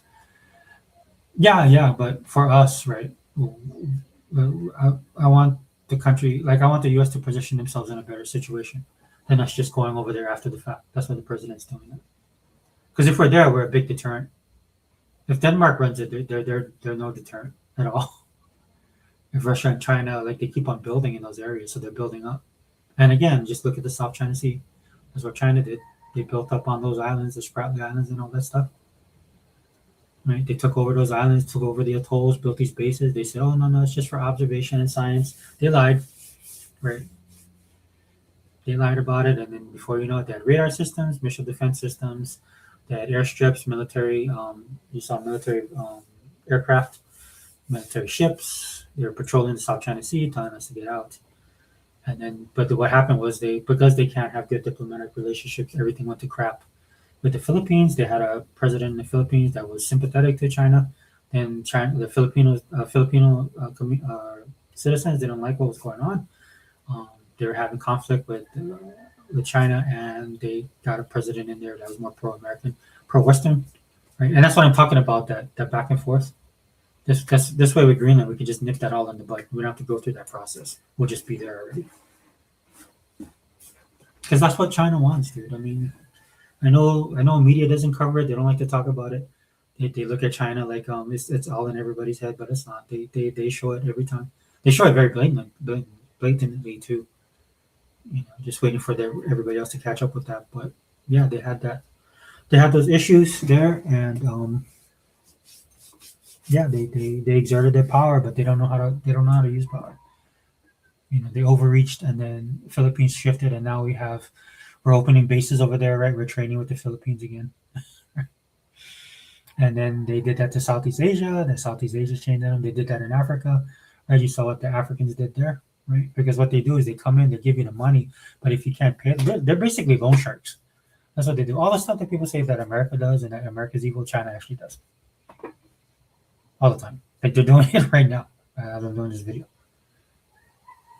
Like I say all the time on my channel, they have a warped view of what it means to be the leader of the free world, right? Because they don't believe in freedom. I mean, so how can they be the leaders of the free world if they don't have freedom, even in their own country, right? But yeah, you're right. I mean, but that's what I'm saying. Like, if Russia, China went to Greenland, they will fight for it. Yeah, so let's nip that in the bud. Let's be that deterrent, and let's get Canada on board, right? Like Canadians are all up in their feelings. I get it, dude. It's hard to be our little brother. Right? I understand, man. Middle child syndrome, right? It's the U.S. You're in the middle, and then you got South America, and we've been giving more love to South America than we have to Canada, right? And that's another. We kind of have a love and hate relationship, which is funny because I actually most Americans like Canadians, but Canadians right now, dude, they're not voting in their best interest, dude, and we can't wait till they get smart about it. We have to keep our own interest in mind, so we're gonna have to put the hammer down on them. I'm not saying invasion, right? I'm saying like we're just gonna have to economically and energy wise. So if we can break off places like Canada or Alberta and those other provinces that are more capitalistic and more right leaning, that's a good start, dude. It'll be just Quebec at the end of the day, because even not Quebec, but it'll be what is it, Ottawa, Montreal, where their government is. It's just gonna be them in that little spot, right? Because the people in Quebec can't stand Canada either. They wanted to separate for years. Their national language is French, so you might actually get a little France over there. So we might have to deal with Macron more directly. Races. USA wants more spending because they are biggest arm providers. Each time they sell a 15 million machine, they invest it back into research. When people stop buying American because of problem. You know what? That's a good point, Ray. In fact, that's what Europe is talking about right now. But that's why Europe's also in trouble because they never did. They never did. They let their industry slip and slide. And they can't totally be without the US because of the technology, the R&D that we put in and that we have put in. Plus, a lot of countries never have gone to war like we have. And I'm not saying, that's one of the advantages we've had about being a global policeman and actually being involved. I'm not saying you have to agree that it's right or wrong. I'm just saying that's one thing that we got from it. That's the side effect. Is that we've waged war in a modern era. None of these countries have. That's why it's funny to me to hear Europe talk so much trash, man. Like they're gonna come in and just do some stomping, and I'm like, dude, you guys have no defense network. You guys have no intelligence network. I mean, they have these things, but they're of the Cold War era, right? And then when they do have some advanced weaponry and stuff like that. They can't do it at scale, right? Because their industries are gone. This is why they buy so much from us. And even with all that, America's telling them, no, you guys need to do your own stuff, man. We can't be providing this blanket of security for you guys. Because what's happening is if the politics is affecting it. If we're all on the same page, I'm pretty sure America would be fine continuing this relationship. But a lot of European countries, man, they're socialistic now. They've left the libertarianism behind, and that's counter to what we believe. Like the whole thing with Russia, right? They told the UN not to let Ukraine into the UN, and they just they ignored Russia, which is ironic because they get a lot of stuff from Russia too. All their energy comes from Russia, right? And then they picked all their stuff on that green thing, right? And green energy ain't working out for them, which makes sense, right? Because a lot of these climates are cold, right? It's just they just do stupid things. Right? And meanwhile, then we do stuff, and they're like chastising us or telling us we're idiots. When you look at their policies and the way they run their countries and their footprint on the world, they're horrible. And I don't want to be lectured by these guys. They live in a socialistic fantasy world. They offer benefits and stuff, which is good for the people, right? But at the end of the day, it's at the cost of the defense. And guess who? I guess who pays for that? We do. And by we, I mean the taxpayer. I think this year will be our first year that our military budget will exceed the $1 trillion mark. We used to be hover around 800, 850, 900, 975 billion, right? And that was kind of like our thing, right? But then this, I think we're going to hit 1.5 trillion. And when you see what happened in Venezuela, it's because they're pushing forward with all this stuff, right? Because of the actions that we're taking. And again, dude, I'm not here saying that dude, I could care less about all these other people. I mean, I shouldn't put it that way. I should about their politics and about their leadership and stuff like that. Dude, let's just do what's good for us, and be ahead of the curve like we always are. And we've been strangled by our policy, and well, our relationships and treaties with these people, and alliances and understandings with these people, and it doesn't serve us well. So we need to take care of that ourselves. And if Europe, I mean, I think we could leave NATO, right? We can leave NATO, redirect our forces in Europe into other new friendly environments that are burgeoning, that kind of see eye to eye with us, right? I think we should do that. And then advance our military more to the point where we don't need that. And I'm telling you, some of the stuff they talk about, like the Secretary of War went to Tesla with Elon Musk, and they were talking about what did they say Star Trek is? Let me look it up because I don't want to misquote this.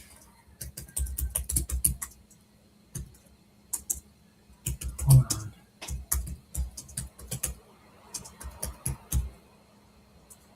Let me see this. We want to make Star Trek real.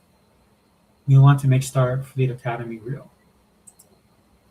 So that it's not always science fiction, but one day science fiction turns into science fact. And he had a term for it. I think it was like Star Trek. Star Trek. How did he say it? I gotta find it.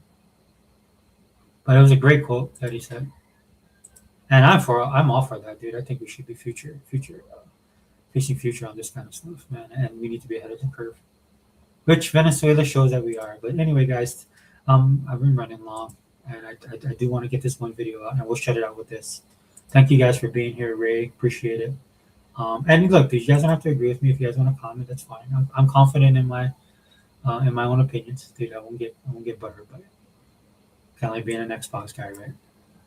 The only time I get upset about things is more of a righteous indignation. But Ray, man, thanks for being here. Pepe, man, thanks for being here. Love the commentary, dude. You should get the $1 Million Man on the Greenland thing right away. Daniel Bryan, thanks for stopping in, brother. Rough sports weekend for me. I'm a Steelers fan, so we're out of the playoffs. And it faded, man. It faded. Let me know if you want to jump on a podcast. Open forum, man. If you want to come in and share your thoughts as well. But in closing, guys, we're gonna close out with this video, and then thanks everybody for being here. Xbox All In channel, post Sega forever. We out.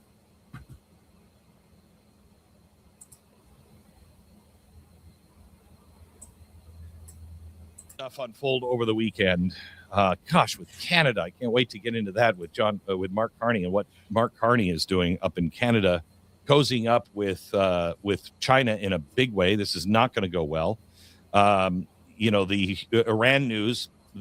Iran, somebody hacked into all of the television stations yesterday, and the Crown Prince spoke for the first time to the Persian and Iranian people, and it was amazing. We'll get into that. Minnesota is absolutely on fire. And then I'm seeing this stuff about Greenland, and the German chancellor saying, we might hold back some athletes, coming to World Cup. And you're like, oh, really? That's okay. Because Trump is now putting a 10% tariff on everybody in NATO. And people are saying, and this is logical, wait a minute, those are our allies. Listen. I think I understand what he's doing, and it is exactly what we have been begging someone to do. It's just happening at such a rapid pace, you can't get your arms around it. So let me go through what I think is happening, because I heard people say, Donald Trump, is he trying to get us into a war? Is he crazy? Is he just arrogant? Mm-mm. The question is not whether his language offends our allies or unsettles markets or whether he's just arrogant or whatever. The question is, whether you like him or not, the question is this: what does a man do when he believes the world order is already collapsing And no one else is willing to admit it. And no one is standing up for his country. Because if you strip away all of the insults, all of the bluster, all of the tweets, you're not left with chaos. You're left with a pattern. And that's what I do best. I see patterns and I follow patterns. So hear me out on this. What if tariffs are not really about taxes or trade? What happens if peace deals aren't actually about peace? Pressure on Iran, Venezuela, the Middle East, and even Greenland. What happens if that's not what you think it is? Because they're not disconnected. They are moves on a board most leaders refuse to acknowledge even still exists. Because the board was taken away by Woodrow Wilson. Oh, I can't believe I get to talk about Woodrow Wilson again. Not too much. Trump is not trying to manage the post-World War II order. He's trying to kill it before it kills us. Now listen, hear me out. Clear your mind of everything you think and just hear this and let it settle just in an empty room for a second before you start putting all the other thoughts that you have in it. Just hear it out. He believes, rightly or wrongly, that the American system built by Woodrow Wilson and then again after 1945 with Bretton Woods has been captured. It was hollowed out and it was used and turned against the United States, the nation that created it. So globalization, which was supposed to spread prosperity, concentrates power. The institutions it created no longer stabilize. All they do is delay collapse because they're not looking forward anymore.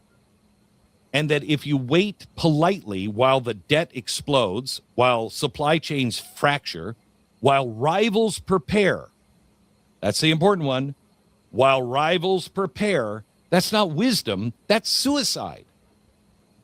So when you think this is overwhelming, what is he doing? Think of this.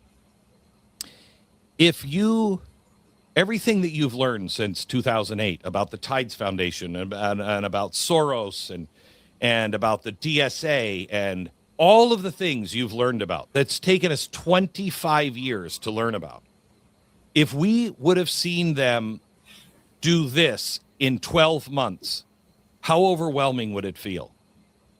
Right? It would seem like it was chaos, like what the hell is happening, right? Well, we've watched the global elites prepare while we've done nothing. We have watched over the past, 25 years for sure, but it's been going on longer than this. We have watched Davos, the World Economic Forum, the UN, China, Russia, even the Saudis 4 years ago, 3 years ago, were saying we're going towards China. They have all made moves slowly over 20 years to put America in this box. The left made their moves over the last 40 years as well with the schools, the Tides Foundation, the Muslim Brotherhood, CARE, DSA. Do you know that the Democratic Socialists of America are training 1,000 citizens for resistance in New York right now? You know our treasuries have been drained through corruption for the NGOs. We know that now. Meanwhile, what have we been doing? We've been saying somebody's got to do something to stop it. That's why everybody's so focused on the DOJ.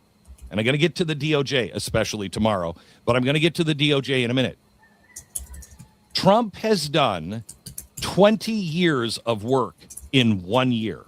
I don't think any president has done more, like it or not. I don't think any president has done more in 1 month or in 12 months, 1 year than Donald Trump. And you may not like it, but you need to understand it, because you know and I know we are looking at the possible end of America and the Western civilization, right? Isn't that what we're all fighting for? I was fighting for my country, but I believe Western civilization is at stake. And he is mobilizing all of the resources that he has to prepare for that. So when that big battle comes, when that thing breaks, we don't go the way of the Great Reset. Remember, that's what the Great Reset is. The Great Reset was to overwhelm the system, to destroy our borders, to get people out on the streets and everything else, and put all of this framework in. So when it did collapse, it would fall into that framework of the WEF. That's exactly what Donald Trump is doing. But I also believe he sees war coming on the horizon. So let me go back to tariffs. Tariffs, in his mind, I don't believe are economic policy. They're stress tests. Who folds when access to the American markets is threatened? Look at who retaliates. Look at what's happening with Canada. Is Canada our friend? He puts a stress test out and they fold and run to the Chinese. They've exposed themselves. They think that he's so authoritarian that they'll run to the Chinese. So he has exposed the leadership of Canada as not being people who are really in for freedom because they will run to the Chinese. The stress test of the tariffs. Who cannot survive without us? Look at peace deals in a totally different way. Let's just say the peace deals are not necessarily about harmony. They're about freeing bandwidth. Hear me out on this. It's about putting out small fires before the larger ones ignite. Look at what was the first thing he did when he got in? He made peace in the Middle East. Can I ask you, what has been our biggest distraction over the last 40 years? It's been the Middle East, right? We're always being dragged into war into the Middle East. Somehow or another, we're always over there. He knows if we're going to be a strong country, we cannot be in the Middle East. So he makes peace in the Middle East, and he brokers it in such a deal where they're not coming to us. They now all have a piece in that deal. And so they're now responsible for it, not the United States. We're not the big boy saying, hey, get back to the table. They're at the table, and they have to hold it together so we can focus on other things. Iran, Venezuela, Greenland. These are not crazy obsessions with him. They are nodes. They're nodes of energy. They're nodes of minerals. They're nodes of currency dominance. They are nodes of missile warning, Arctic control. You know, when you look at Greenland, try this out for size. Imagine just changing this way of thinking. Global warming, global warming, global warming. The poles are melting. If the poles are melting, you have a couple of ways to go. We got to stop the poles from melting. Quick, everybody ship air conditioners up to the polar bears. Okay? We got to stop making things because we got to save the polar bears. Okay, that's one way of thinking it. Another way is saying, wait a minute, if the poles do melt, the whole world is going to reshape, and that makes the Arctic shipping lanes. Shipping lanes. That's the Middle East, only colder. He sees the future. And unlike the polite architects of multilateral management, thank you, Woodrow Wilson, he doesn't trust committees to secure the choke points in a world of scarcity. That's what we're headed for, a world of scarcity. When you are a world that is collapsed on its own weight, because I've told you, everyone is collapsing. This has never happened in world history. Everyone has abused their currency. So everyone is collapsing at once. So what does that mean? That means even if there's no war, the shipping breaks down. The supply systems break down. And you have to be self-contained. So what did he do over in Europe? The first thing he said was, you guys have to take care of yourself. And you have to stand up in your own country for your country. Don't depend on this globalism. It's not real. It's not going to happen. Now, his worldview, I started looking this up. It's not new. In fact, I mean, you can find it all the way back to the Greeks. But in America, if you look, this is more Hamilton, not Jefferson, more Hamilton and George Washington.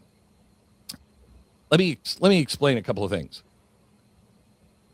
Washington and Hamilton, both of them believed, I mean, Washington used to say in his farewell address, and it was ignored for the last century. He said, alliances, don't get yourself in complicated long-term alliances. Alliances are temporary. We have all of these long-term alliances like NATO, and we're like, what the hell are we even in NATO for? What do they do for us now? It was important back then, but is it important today? That's Washington. Washington saying they are temporary.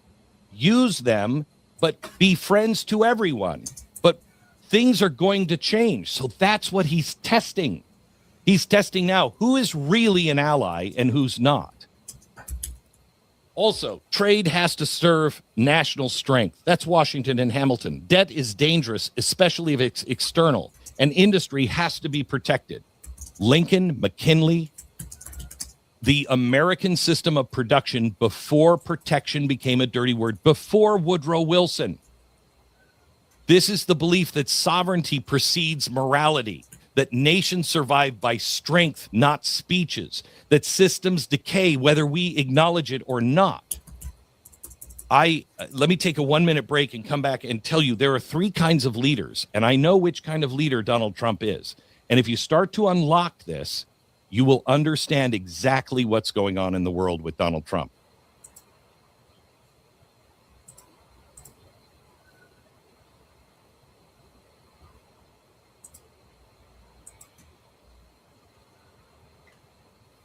All right, guys. Yeah, so I just wanted to share that brief video. It's about 13 minutes.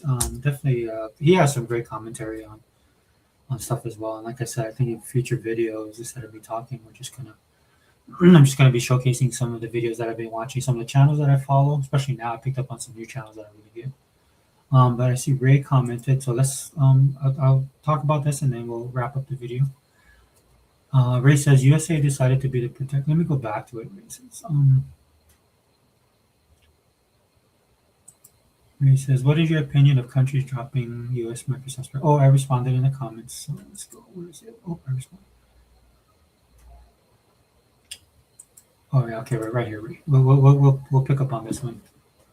USA decided to be the protector of the world, and it came with the benefits of being the dominant money for commerce and trust. You remove that trust and wonder why they are leaving the dollar. Yeah, and in some instances, Ray, because of our policy, and because of who's in office, like which parties in control, especially now, right? Some of our decisions and some of our foreign policy has been detrimental to a lot of these countries, right? But they've adjusted too. They've adjusted as well, and I don't blame them. I would be tired as well, right? Because it depends on which party gets in control that things shift dramatically. And I do understand from that perspective that why these countries would be tired of it. The problem is that they have their own issues, and I don't like when they try and put those issues on us as well. I mean, we should take responsibility for the things that we do that are detrimental to the global world order. But at the end of the day, they have to take responsibility as well, and that's what this all boils down to, right? You remove the trust. Yeah, but I'm not going to disagree with you. Just currently, right now, with the current administration we have in office, I think it's time for Europe to step up. The Cold War ended. When Russia fell, that's when things should have changed and adjusted. Yes, we have been the global policeman for the longest time, and for good reason, right? If you're coming out, in fact, there's a video I'll show that'll discuss this in detail. But if you look at World War I, World War II, Europe wasn't able to stand on their own. And then the threat of communism came into play, which is why you see some of our military involvement in South Korea and Vietnam. And what happened there? Japan too wasn't it? We were asking Japan way back in the day to even though we dismantled their military. There was a point in time where all this stuff was popping off in Asia that we asked Japan to get involved, and they didn't want to. Right? And of course, with the bombing of Hiroshima and Nagasaki. That kind of changed their perspective on war. So it's interesting now that Japan's becoming one of our strongest and staunchest allies. They're beginning to realize the global world order and the threat that it proposes, and they're taking steps to ensure their own national interest and security reforms, which is good, I think. And I think at the end of the day, like Lindbeck said, what the president is doing is telling other countries, hey, think about yourself now. The America First thing is specific to America, but the America First thing can be applied to other countries, but not as an American way of life. This is something that, um, I mean, I knew this, right? Because the way I look, because of my global perspective, but a lot of people found the harsh reality with Iraq, right? You can't force people to accept your own culture and your own principles and morals and rights. I've always been a proponent of being going in there, taking out people, and then just moving on. And that's that's one of the things, harsh realities that Americans have to learn. Because at the end of the day, Americans kind of think like that, right? It's just like, okay, they want freedom, but not everybody wants freedom, or not everybody knows what freedom is. A lot of these countries can't attain freedom because of their own culture and their own system, the way their own governmental system works and stuff like that. It's not a one size fit all kind of deal. So with the America First policy, it's just looking at us, and through what we did in the 80s and somewhat through the 90s, it's because of the way we conduct ourselves that other countries gravitated towards that. Like with what's going on in Iran. In fact, there's a video game on Xbox, 1979, which talks about the Iran Revolution. Same thing that happened in China with the Chinese Communist Revolution, and a lot of those countries back then were a little bit more westernized. It showed in their music, their culture, they were growing, all that stuff, and then Communist Party came in and took over. With Iran, it was the current person. I forgot the name of it. Maurice? Anyway, I don't want to be wrong, but they have a theocratic government to go over. So you know what I mean, and all that other stuff got squashed, and so they are where they are now. That's why they're screaming for help right now, and they think this is their best chance because other presidents have failed them, and other politicians have failed them. But they know with President Trump, it's their best chance to dispose the leader of Iran, and establishing a democratic form of government, at least a secular democratic form of government, right? To get away from the theocracy, right? Because a lot of people there want their freedom, especially the younger generation. Sorry, USA benefited a lot from its policies after World War II. I don't think so. I don't think so. It cost us a lot of money, right? I mean, the reason we were there is because in fact, was it President Roosevelt at the time? Man, dude, I'm old, but he expected like a 10-year window until Europe could rebuild their industry. What Europe got used to doing was they got used to being used to our blanket of defense, our umbrella, and to the point where it's detrimental to them. And I agree, Ray.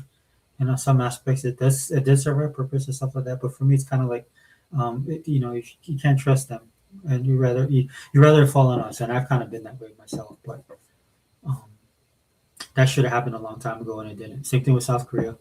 Same thing with Japan, right? Yeah, but Japan and South Korea are moving forward, and it's sad because Europe should have already been there. Ray says USA tells its allies to buy American weaponry. For decades, NATO bought the US, and all that money was invested again in US hardware. And USA dislikes the idea of self-developed weaponry. You mean self-developed weaponry for the US citizens? US tells its allies to buy American weaponry. For decades, NATO bought from the US, and all that money was invested again in US hardware. Yeah, yeah, we've grown our industry off of that. I'm not saying we haven't, but my problem is that Europe never.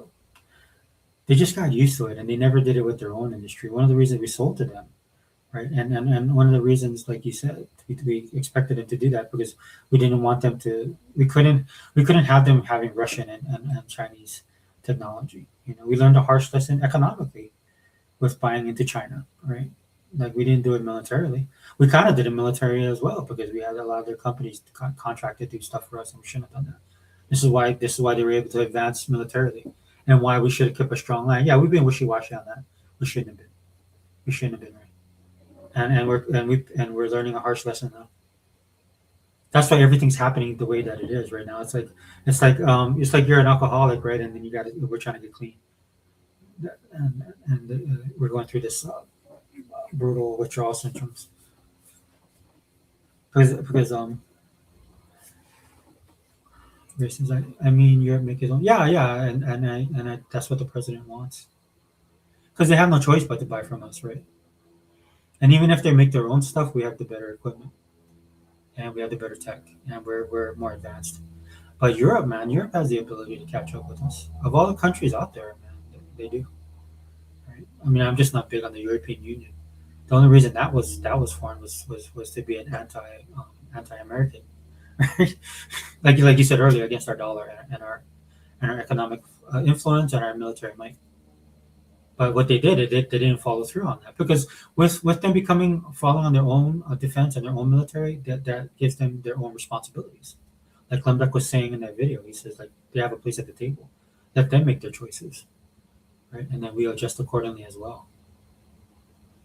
That's the whole thing. Um, you know, um, and the thing is like I hear some people say that will they become a superpower? Well, that's easier said than done, right? A lot of people forget that the European Union is like a league of nations. It's not. They're not states. They're actually their own countries.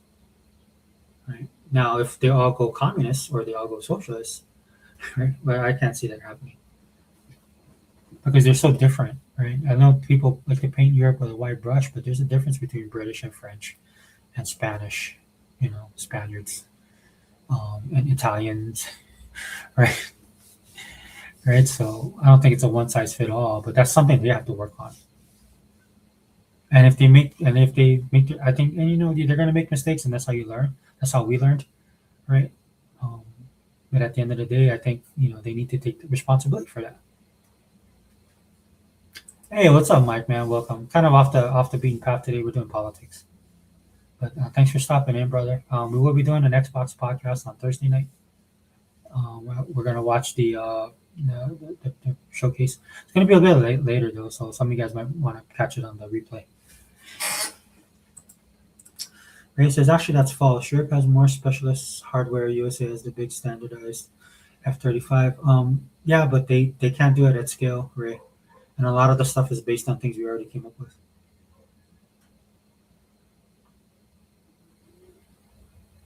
I mean, everybody has specialized hardware. It's the application of the hardware, right? And a lot of the stuff that they base their stuff on is what we have because we've had the experience with it. And then for the F-35, a lot of that was because of cost too. That's why they're doing the F-47 now. Since you have like a president like Trump in office, he's going to spend money on it. That's why a lot of our defense people didn't like the F-35, and not because the F-35 was bad. It's just that it felt like it was a step back for us. So what they did, they took that F-35 and they just made it work for us. That's why the F-35 is kind of more different with us. It's more of a how can I put it, like a technological war fighter. Our big gun is the Raptor, the F-22. And then of course we rely a lot on the bombers. We're going into drone technology, um, self deployed weapon systems, which looks like that was used in Venezuela.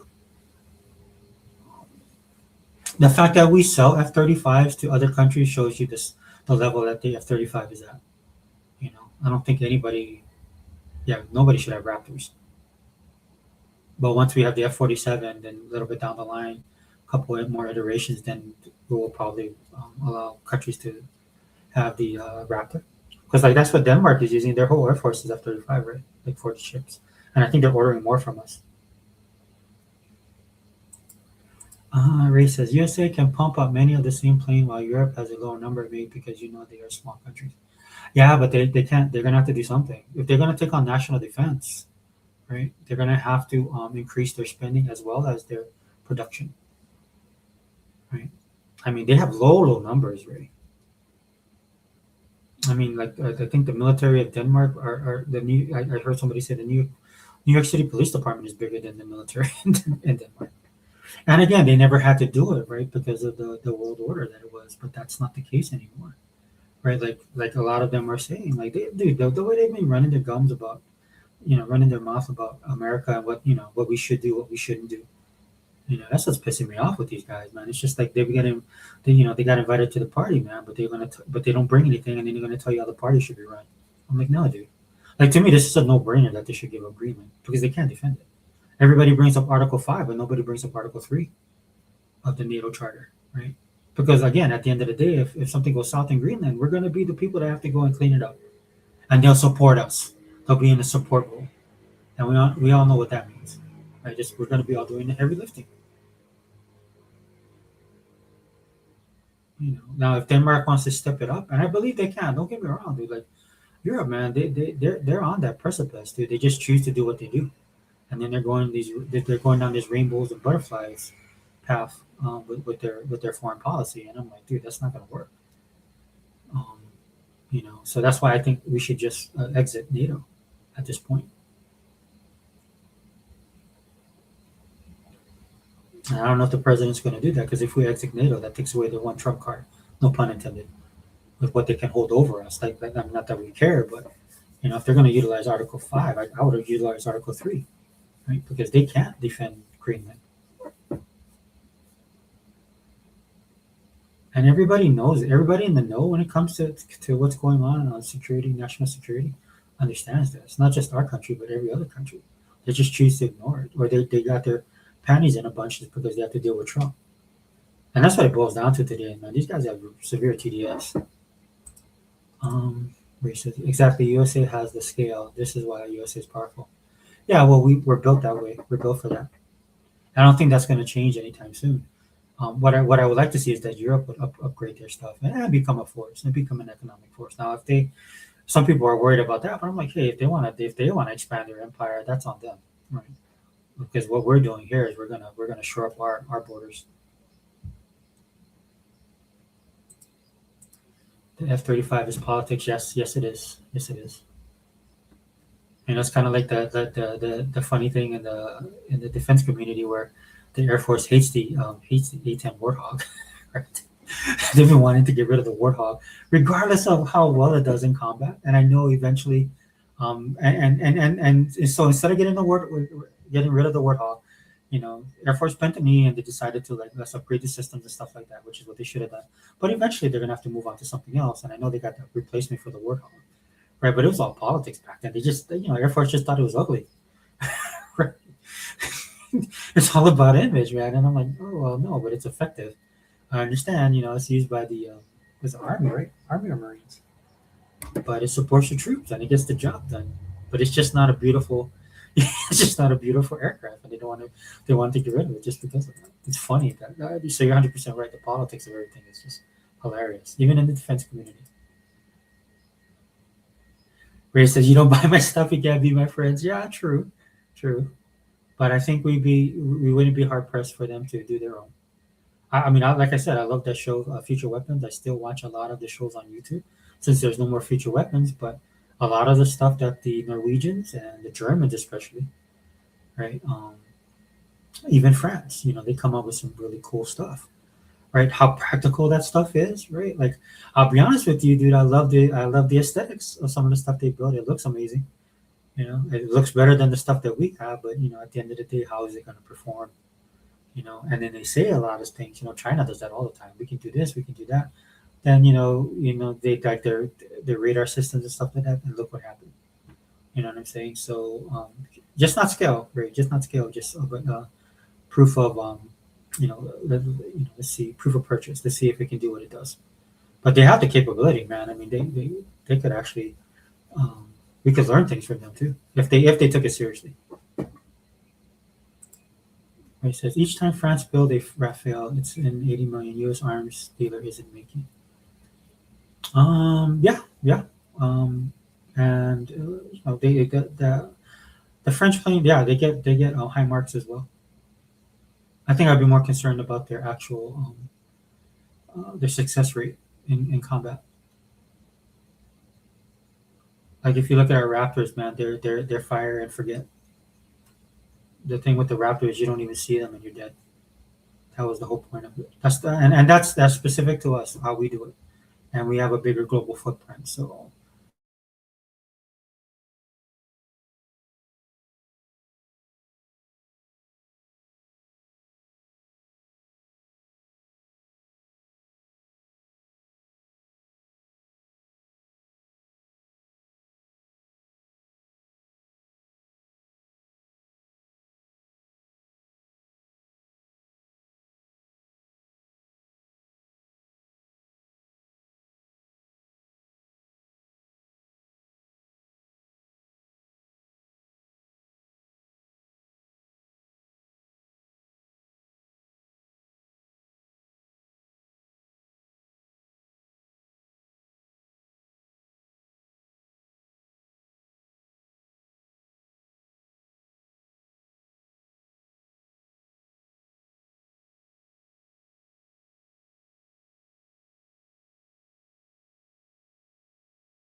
Hey, what's going on, guys? Can you hear me, Ray? Are you still there?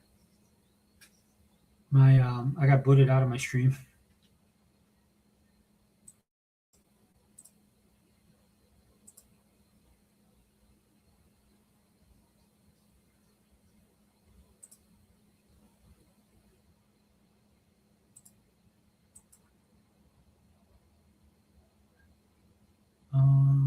Wait. If you say take Greenland, you're taking the means for scale. I think the problem is that they don't have any faith in Denmark to follow through, or the European, or any of the European allies that we have, which they never have.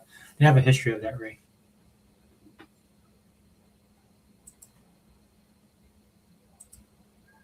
Yeah. Sorry, guys. There's another break in the podcast. I don't know. I got booted out of my podcast, so I'll introduce. I'll answer these questions. Ray says UK can announce.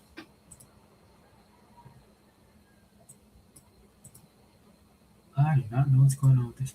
UK can announce they're building 100 Typhoon. Trump can come out of nowhere. If you don't cancel this and buy 100 F-35s, you get 50% tariff.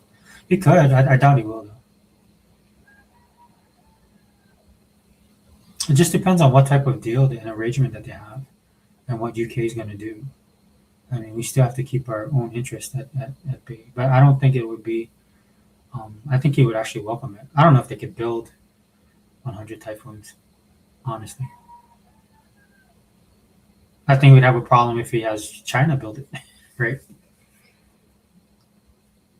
Again, that's the crux of what Greenland is not so much to take this stuff for ourselves, but to make sure that China and Russia don't get access to that, either to the geography of Greenland or the materials underneath there.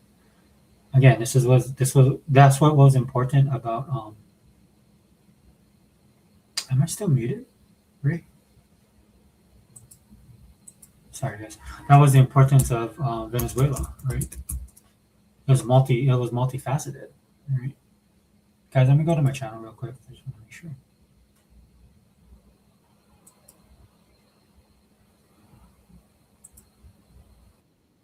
Testing, testing. Yeah, sure. It's not on mine. Ah, there it is. Okay. Okay, let me shut this down. Oh, thanks, Ray. I see it. Yeah. Yeah, I lost connection. But that's what Venezuela did. Venezuela is a ripple effect. When they did that, a lot of China took a big hit on that because China invested a lot of money into South America, especially Venezuela. So that's where they were going to get their oil from. We have sanctions on Russian oil, right? And this is why they took those two. What was it? Oilers, right? What they call with the Russian Dark Fleet.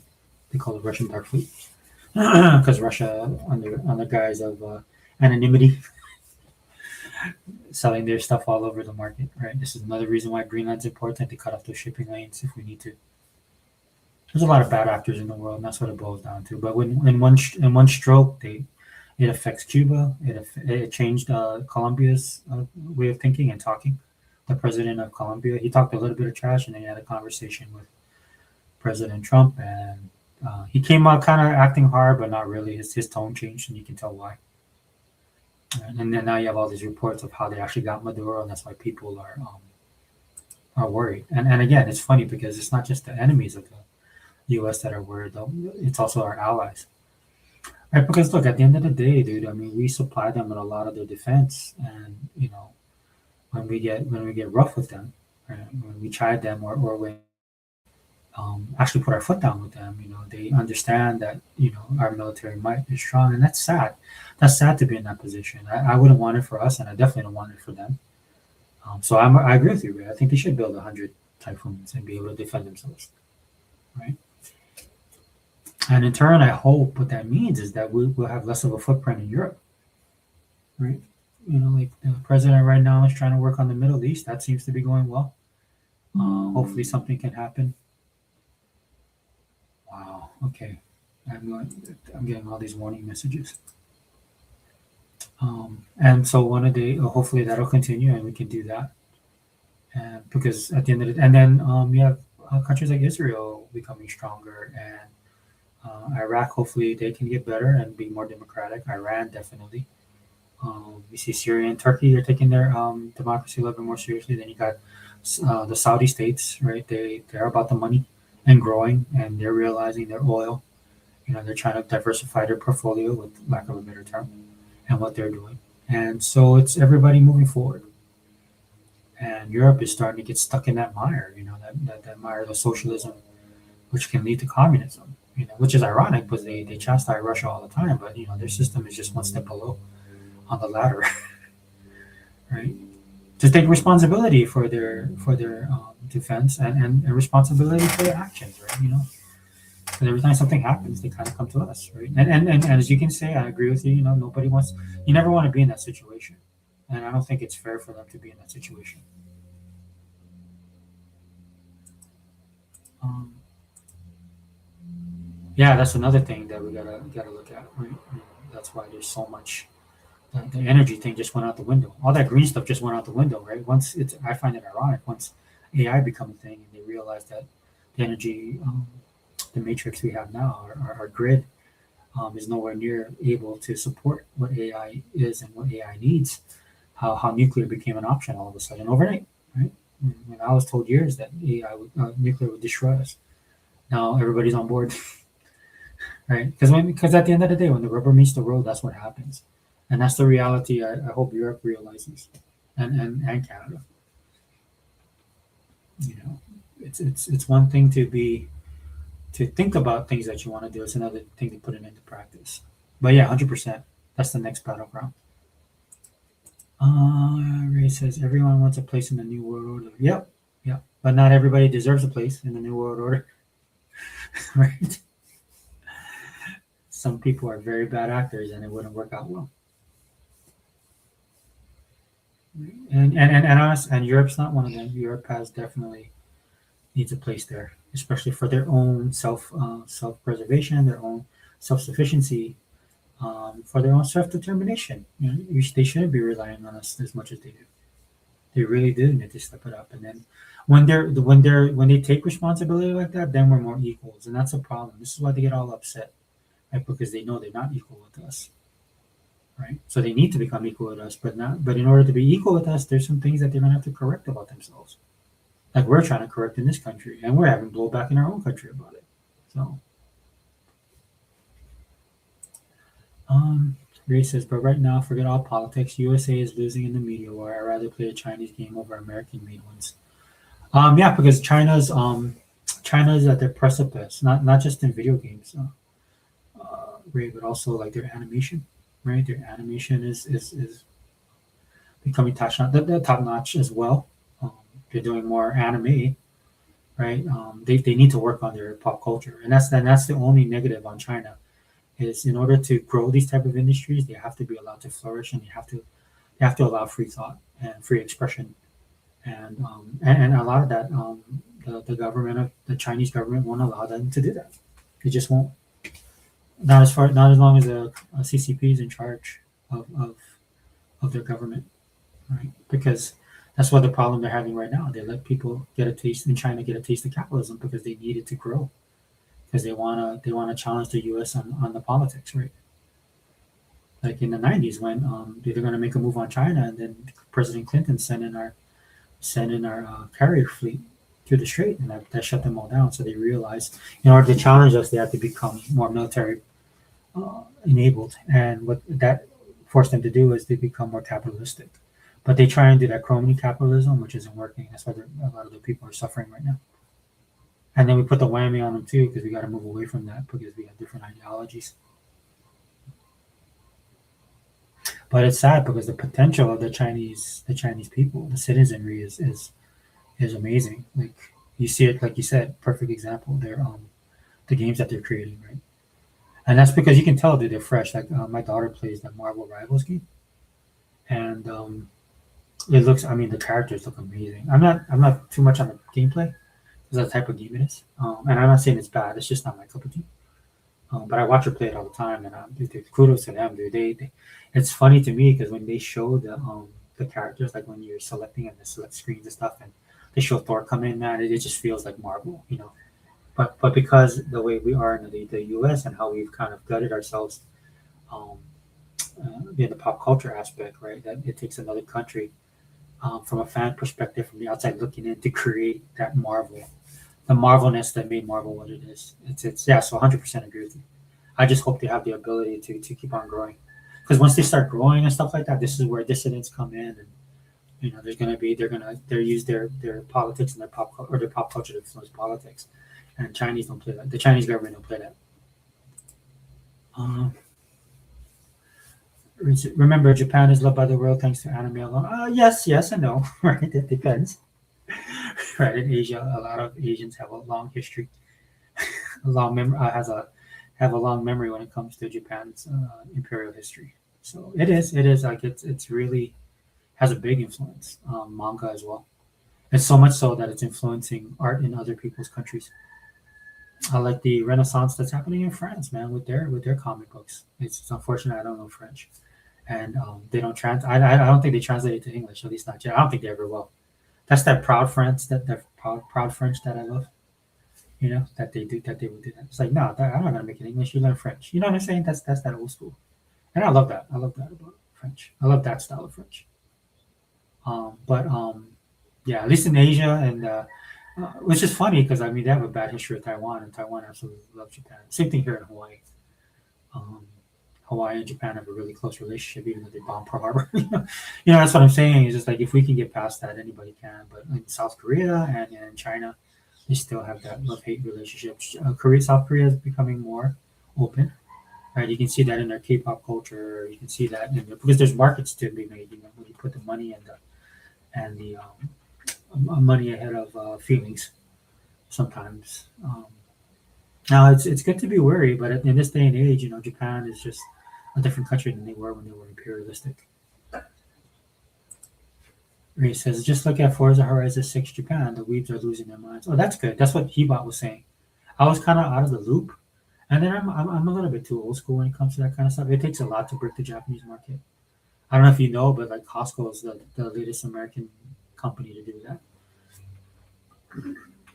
And it looks like it might have sustainability. I mean, people are waiting in long lines just to get into Costco, and that's the funny thing because Costco in Japan and Costco in South Korea are really awesome, especially for somebody like me in Hawaii. Like I love sushi and I love stuff like that. So, I mean, some of the like how we go to I'll go to the Costco here and they have the wraps, they have the jump sticks which are really good. They have the Costco chicken. Well, in Asia they have, I think they still have that, but they have an Asian market. Because that's who the customers are, right? So they have like these big sushi platters, and I'll be like, dude, I would love to get that. Like I was at this other store locally called Don Quixote. That's a Japanese store, and it's here in Hawaii. And then they had the sushi plate, and it looked so good, but it was like $50. And they pay far less in Japan naturally. So I don't know. I like to see them bring that translation here.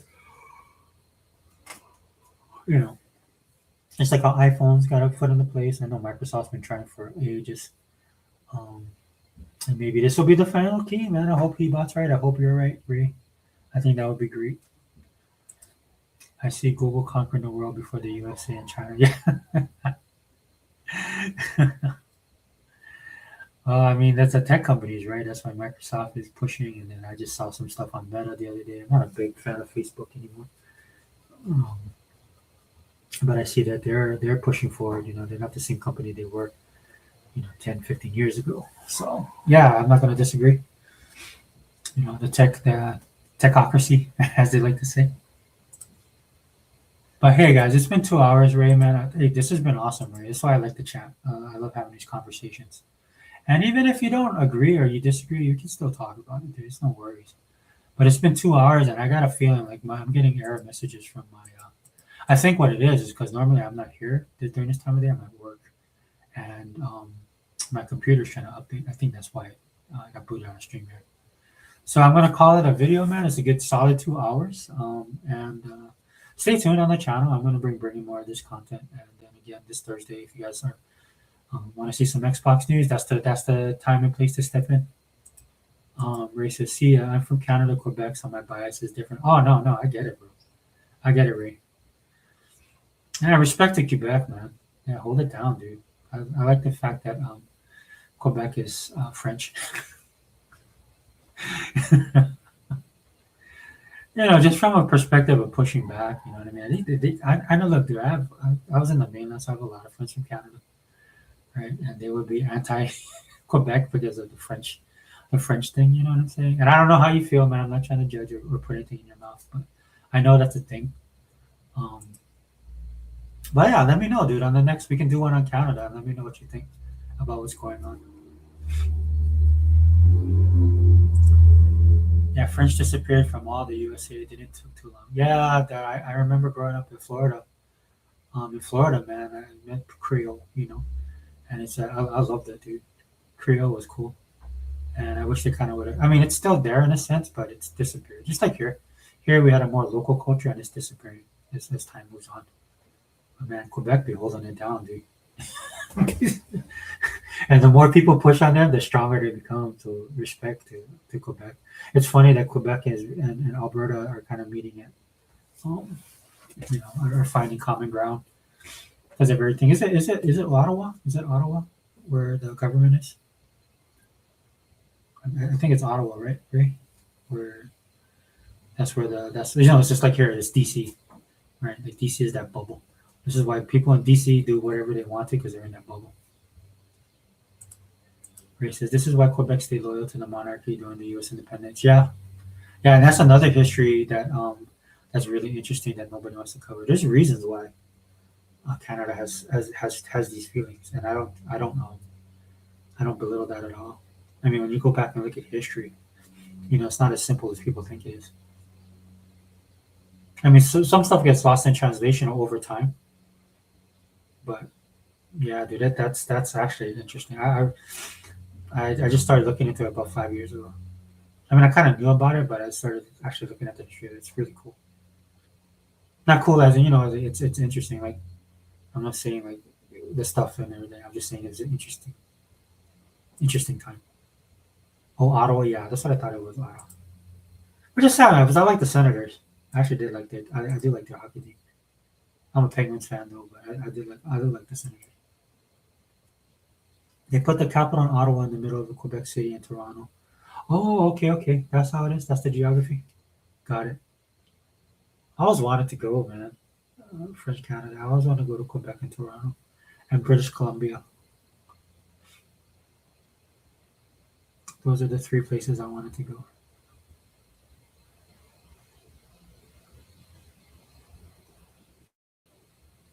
Yeah, dude, so cool, bro. Let's study. If hey, man, more than welcome to come and yeah, educate me too, dude. I don't know. I'm not exactly sure about all this stuff. So, but what do you think about like Alberta leaving? And if those provinces leave, what do you think? And that's the thing too. I don't think they really want to. Like, there's people that are pushing for them to become states, but most people, the last time I checked in with them, most of them they want to be independent. They want to be on their own, which I think is cool. You don't have to become a state if you don't want to. I mean, there's benefits becoming a state, but there's also things they got to consider because then they'll be underneath the U.S. government form of government, and they need to know our politics as well, right? Our politics tend to change a lot, right? So what they like now, what they might like about now, they might not like, and then that's what three years later. You know what I'm saying? So they really have to take that into consideration. That's why I think, and I think they are. That's why they're trying to, the way that they're doing everything, they're being very thoughtful, in my opinion, from what I see. Ray says Alberta isn't leaving because many of the people working in Alberta are not local. They go work at Alberta for a couple of months and go back where they live. Ah, I did not know that. That's a good point. Okay, okay. Yeah, because they are considered like the what they call the plains here, the heartland here. Right, the population itself is not a majority. That's what's happening in like these some of the like that's what happened in Mexico. I don't know if you saw that. There's a good um, well, I was following this for a while, but Mexico City they, they're being invaded by Americans, and not just Americans, foreign workers too. I know it was like that, but there was an influx of them because of the cost of living and because of what was going on in the states under the Biden administration. It was just cheaper and more affordable to live there, but because of a lot of foreigners moved there to Mexico City, man, it changed the whole demographic. And I remember this one article, and I was reading where this person they captured their Twitter feed or their social media feed, and the person was complaining that he went into a restaurant and everybody there spoke English and nobody spoke Spanish. Ray says Canada built Alberta, but now the infrastructure is placed they feel untitled. What is that? Canada built Alberta, but now the infrastructure is placed they feel untitled. Oh, you mean because oh yeah, so Canada is kind of like you mean the government built Alberta? That the government built the infrastructure for what Alberta has? From what I'm gathering is that people in Alberta that work and live there, they feel like their needs are being ignored. Like they're not taken seriously because they're not part of the political system.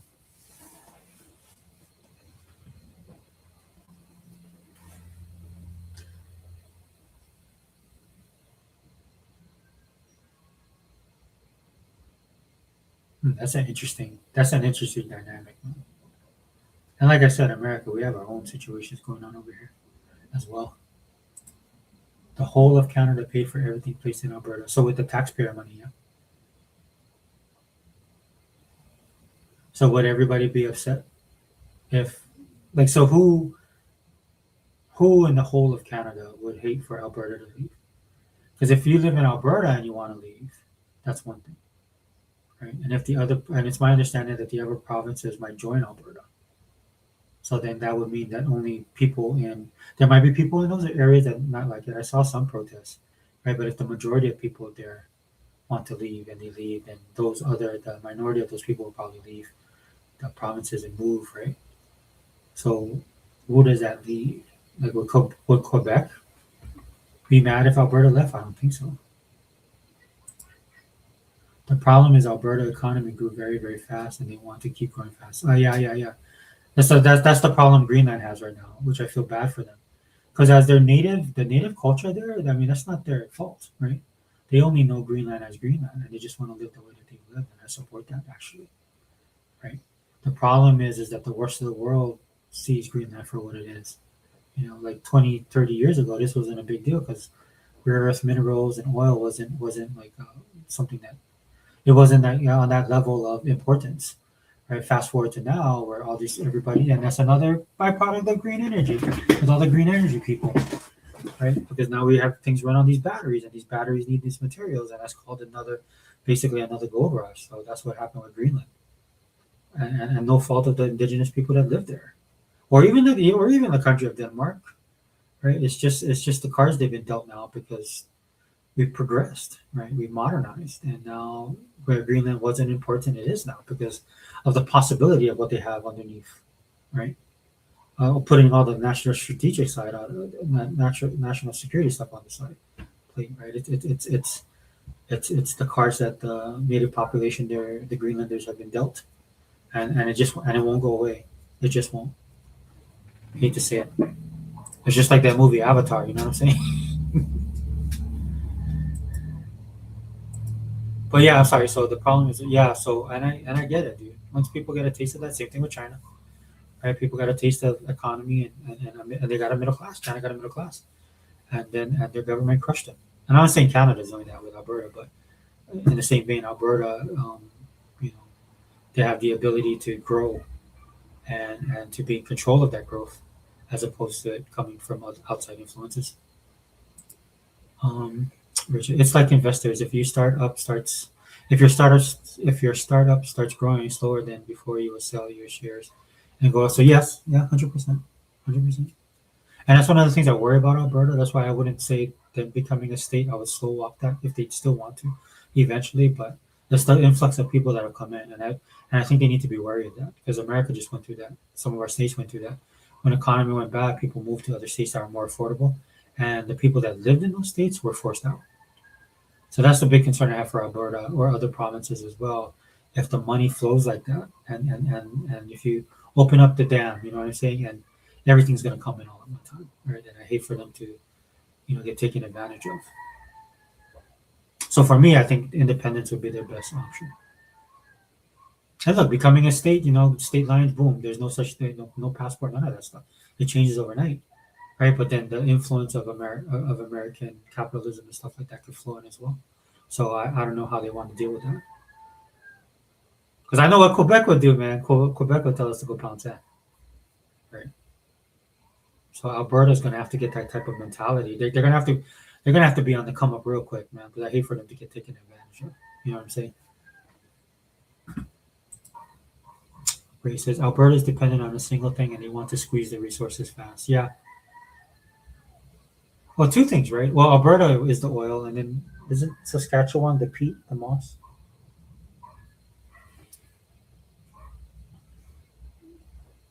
I mean, I think, and then I think if they diversify, which can be, that's an advantage of becoming a state because they can diversify real fast. If they're independent, though, they can slow walk it. There's a lot of things to be considered, bro. That's why when I look at it, like if there's some people like I watch these videos and people are like, "Oh, when is this going to happen? It's taking so long." I'm like, "No, dude, they have to consider everything." Now, if Venezuela, the oil barrel will drop, and who do you think they will bail? And who do you think will bail them out? Well, it depends. I think a lot of people feel that way. Again, 100%. For the U.S., we're trying to build up our own energy independence, right? But unlike other countries, I think we'll be fair. And then again, with Venezuela, it's not so much that we um, want the oil for ourselves. We definitely want a fair market price, and we want to be in the buying, and we want a fair market price, and we wouldn't have got that with Maduro at all. But the most important thing was to prevent other countries from getting it, which is the same thing I said earlier about Greenland. It's not that so much for us; it's so other bad actors can't get it. And it's and with Venezuela, it was to disrupt the global order. With Cuba, and now that everybody's seeing all the connections being made, right, with what Cuba does and how it affects Iran and what China and Russia get out of it. Yeah, that was a big cut to them. Last thing, I still think we'll be open to Alberta. Definitely, we definitely have a more is better attitude here in the states.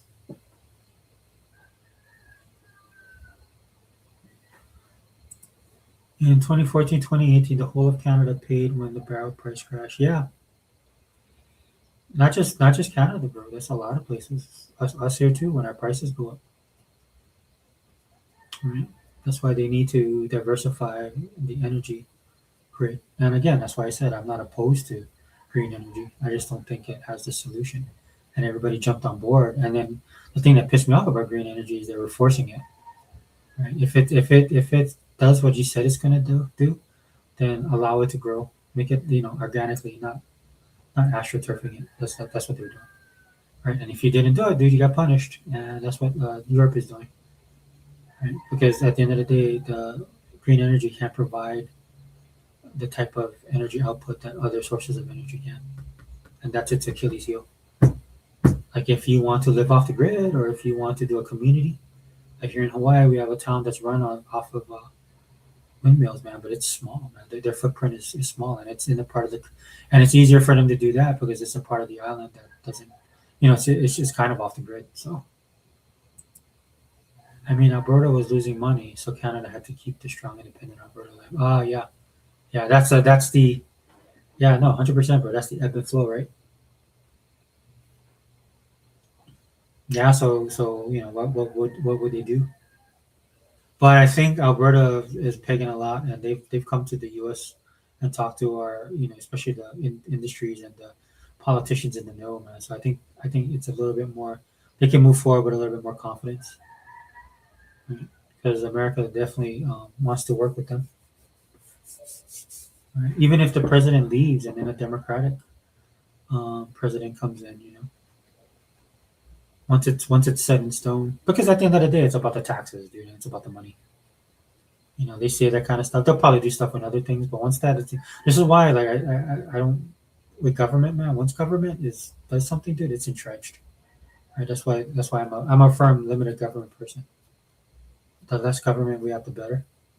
Right. So in the case of Alberta, once that's sealed in there, dude, it's they'll be fine. There's just that oil is so powerful, man, and people just won't admit it. You know, or the people that admit it, that they admit it from a perspective of hating it. But you have to look at it as realistically as possible until we find another energy source. You know, you know. Yeah, until that happens, dude, I don't see the lack of compromise is annoying. You mean on the U.S. part, or Alberta's part, or the Canadian government part? Because you're right, lack of compromise is annoying. Like specifically, what are you talking about, Ray?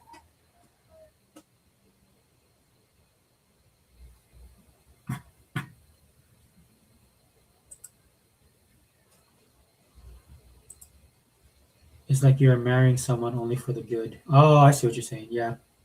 I mean, their benefits, they benefit. I mean, I think if there's any time to do it, like they're in a better position now than they were before. Like you had mentioned about their reliance on Canada as a whole, the government especially. But right now, in the days that we live in right now, dude, I mean, they can be multilateral because what they want to do too is they want to build those pipelines directly to Washington State, on the West Coast, man, and then they can start supplying. They can start supplying China if they so choose. Um, I mean, we might have something to say about that, but it's like I understand that we're going to sell them some oil, right? I don't think we're totally going to shut off the spigot with that. But then you also have Taiwan, Japan, India, right? Our allies alone can keep it sustainable, not just the U.S. I think the one thing we need to do is because we depleted our energy reserves. That's the first thing. That's probably where all the money, the oil purchasing from Venezuela will go to.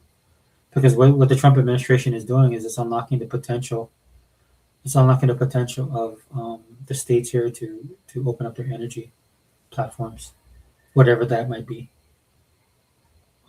like the fracking and the nuclear and all that stuff. Like lifting the federal restraints.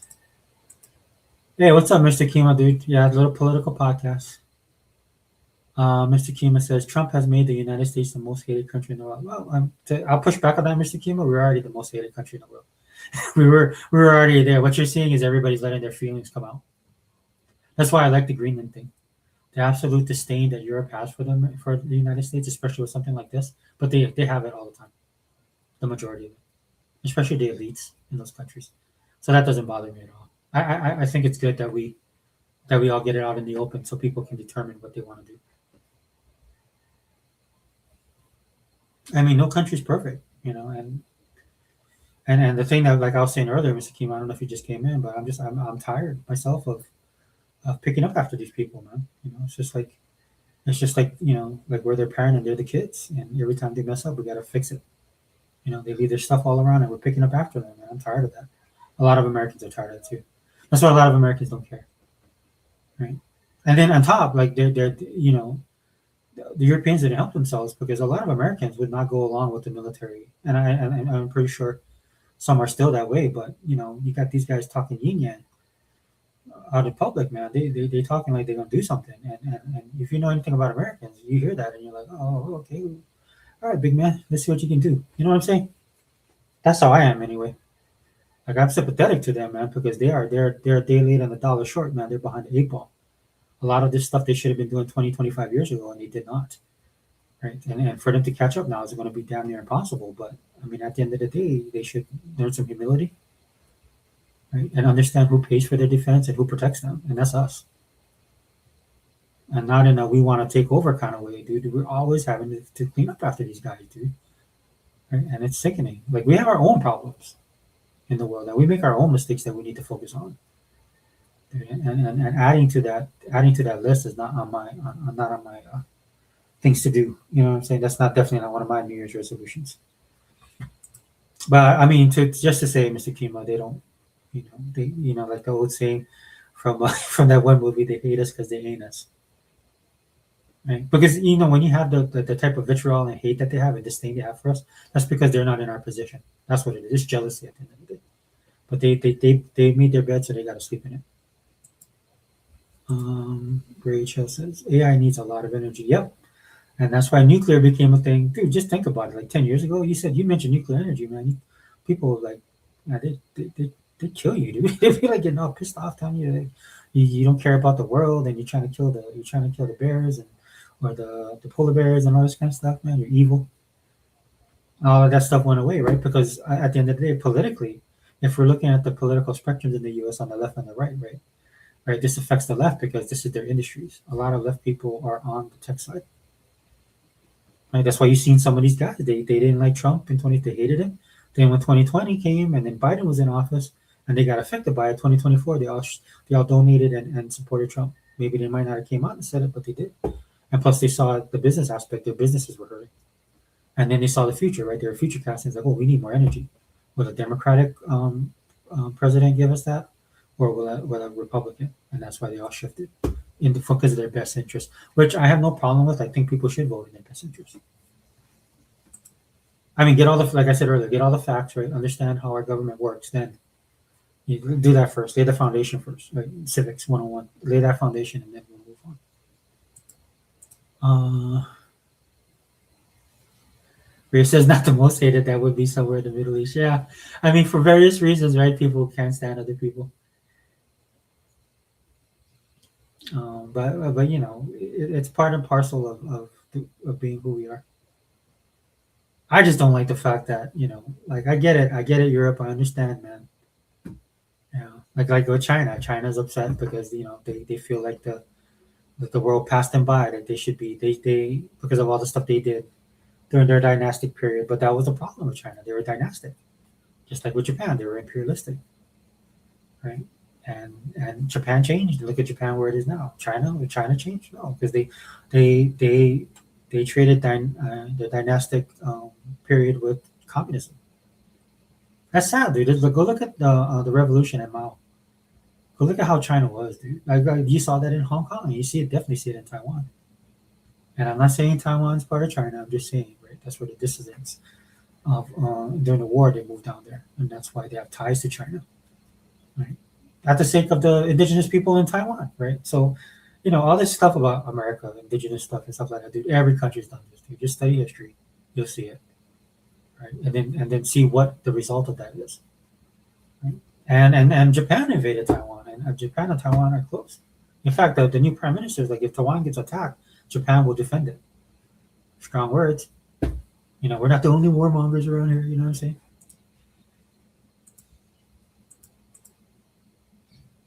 Canada isn't an angel. Many place war crimes USA did. Canada was part of the same battlefield. It's just our scale is smaller. Yeah, that's everybody, right, dude? Don't beat yourself up over it, dude. If you could go back in time, look, I'm Hawaiian, and there's a chief of war. They put that on an Apple, and I was really surprised how it got to the heart of the matter of some of that stuff. Like Hawaiians just fighting with each other, man, and they a lot of people when they think about Hawaiians, they think we're like one big tribe, and then you watch a show like Chief of War on Apple, right? I'm not trying to plug Apple, that's where it is, but you go watch Chief of War, and it shows like how each island was its own kingdom, and they would work with each other for the very things that we're talking about today, resources, right?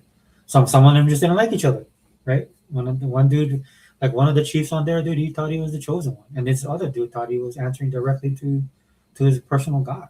So, of course, that flipped the script of when the missionaries came. That's how I came to be. Anyway, I got that missionary blood in me, but that's the story of mankind, dude. It's everywhere.